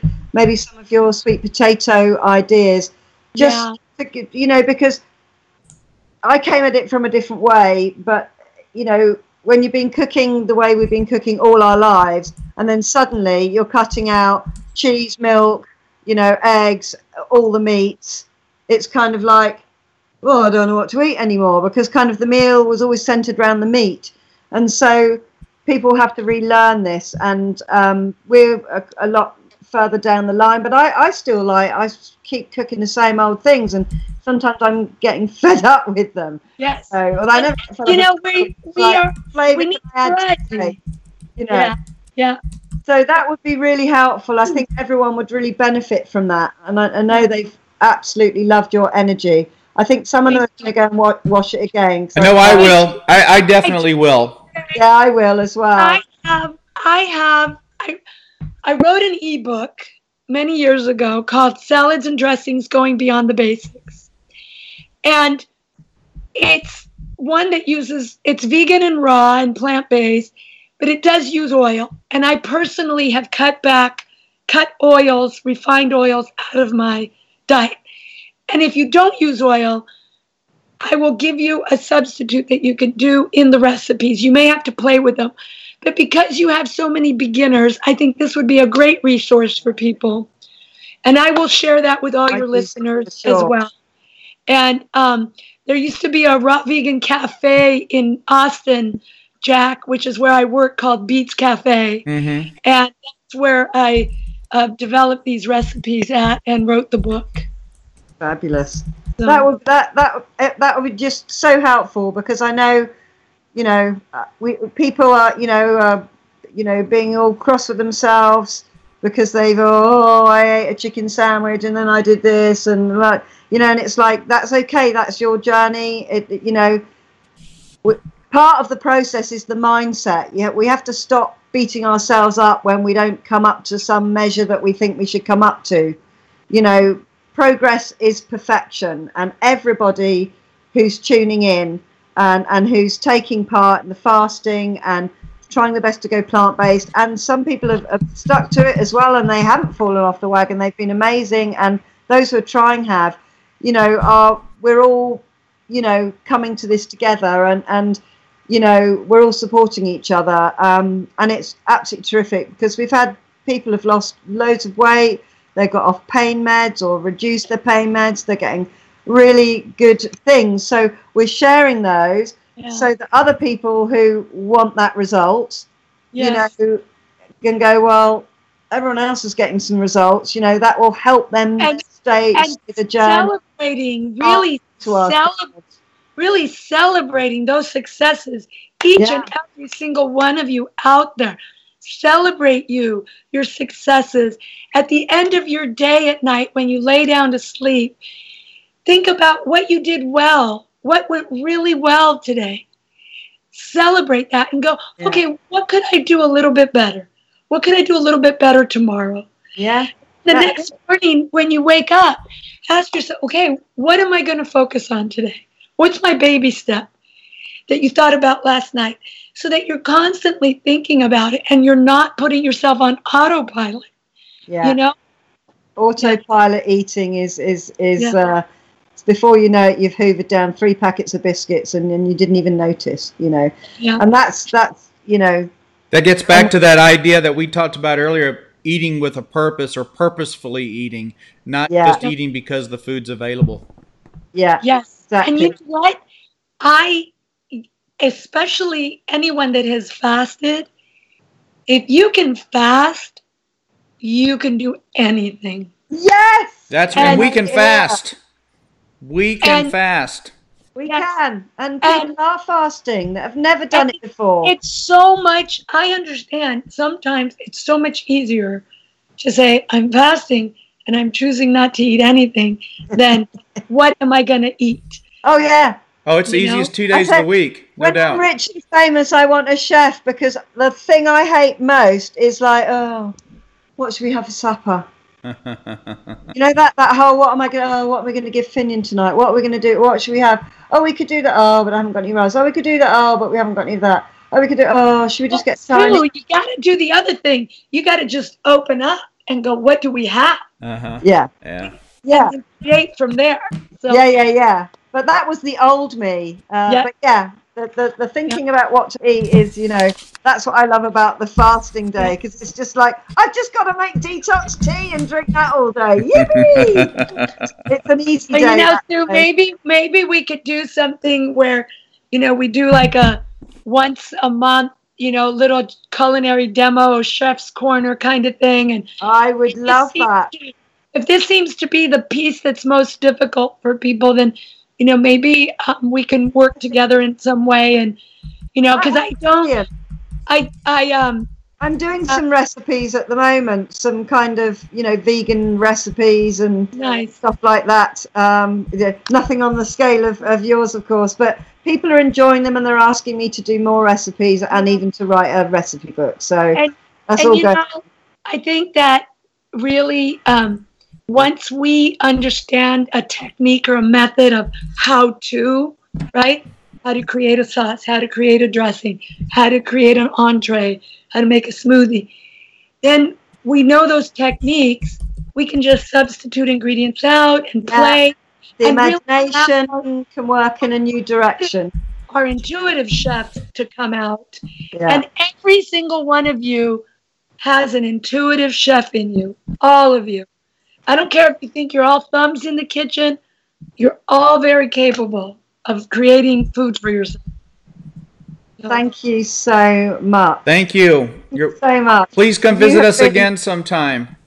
Yes, I will. Bring your switches. Awesome. And we'll talk, definitely. Definitely. What's that, Jack? I said, and bring your switches. Do you mean UK switches or light switches?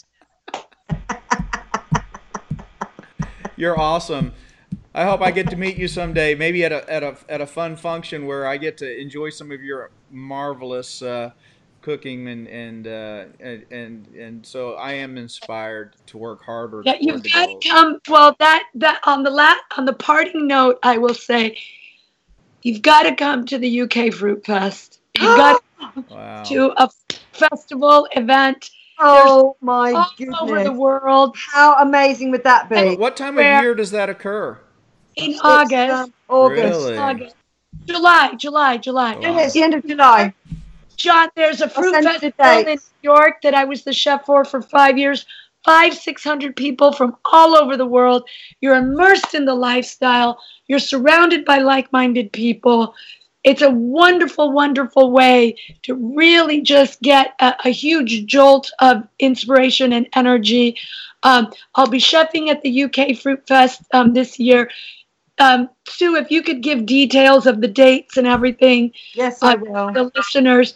There's one in Spain. There's one in Denmark. There's the one in Costa Rica. They're in Thailand. They're all over. Wow. But there's also meetups. There's meetup.com where you can go to potlucks and fruitlucks. They literally call them fruitlucks. Yeah. My website, I have to say, I'm not super active, but you can go to my website. There is some videos of an interview I did with Judy Greer on the fruit diet. There's the Slovenia Fruit Festival. There's an interview with Dan at the Woodstock Fruit Festival. It's rawchefalicia.com. I'll stick it. I'll stick it in the. I'll stick it in the description. Yeah. And I am available to chef for events, both cooked and raw, as long as they're plant-based. And I do private sessions with people. So you'll please give them my contact details. We'll And put it all in this video. Absolutely. yeah, awesome. Absolutely. Awesome. Okay. Well, thank you you all very much. Thank You're doing you. awesome work, both of you, Jack and Sue, and everybody out there. Thank you very much. Thank did you a very pleasure. much. Thank you so much for Thank coming you on. so much. And I'll speak to you soon. Okay. Many blessings. Okay. Lots of love. Stay Bye. fruity. Bye-bye. Bye.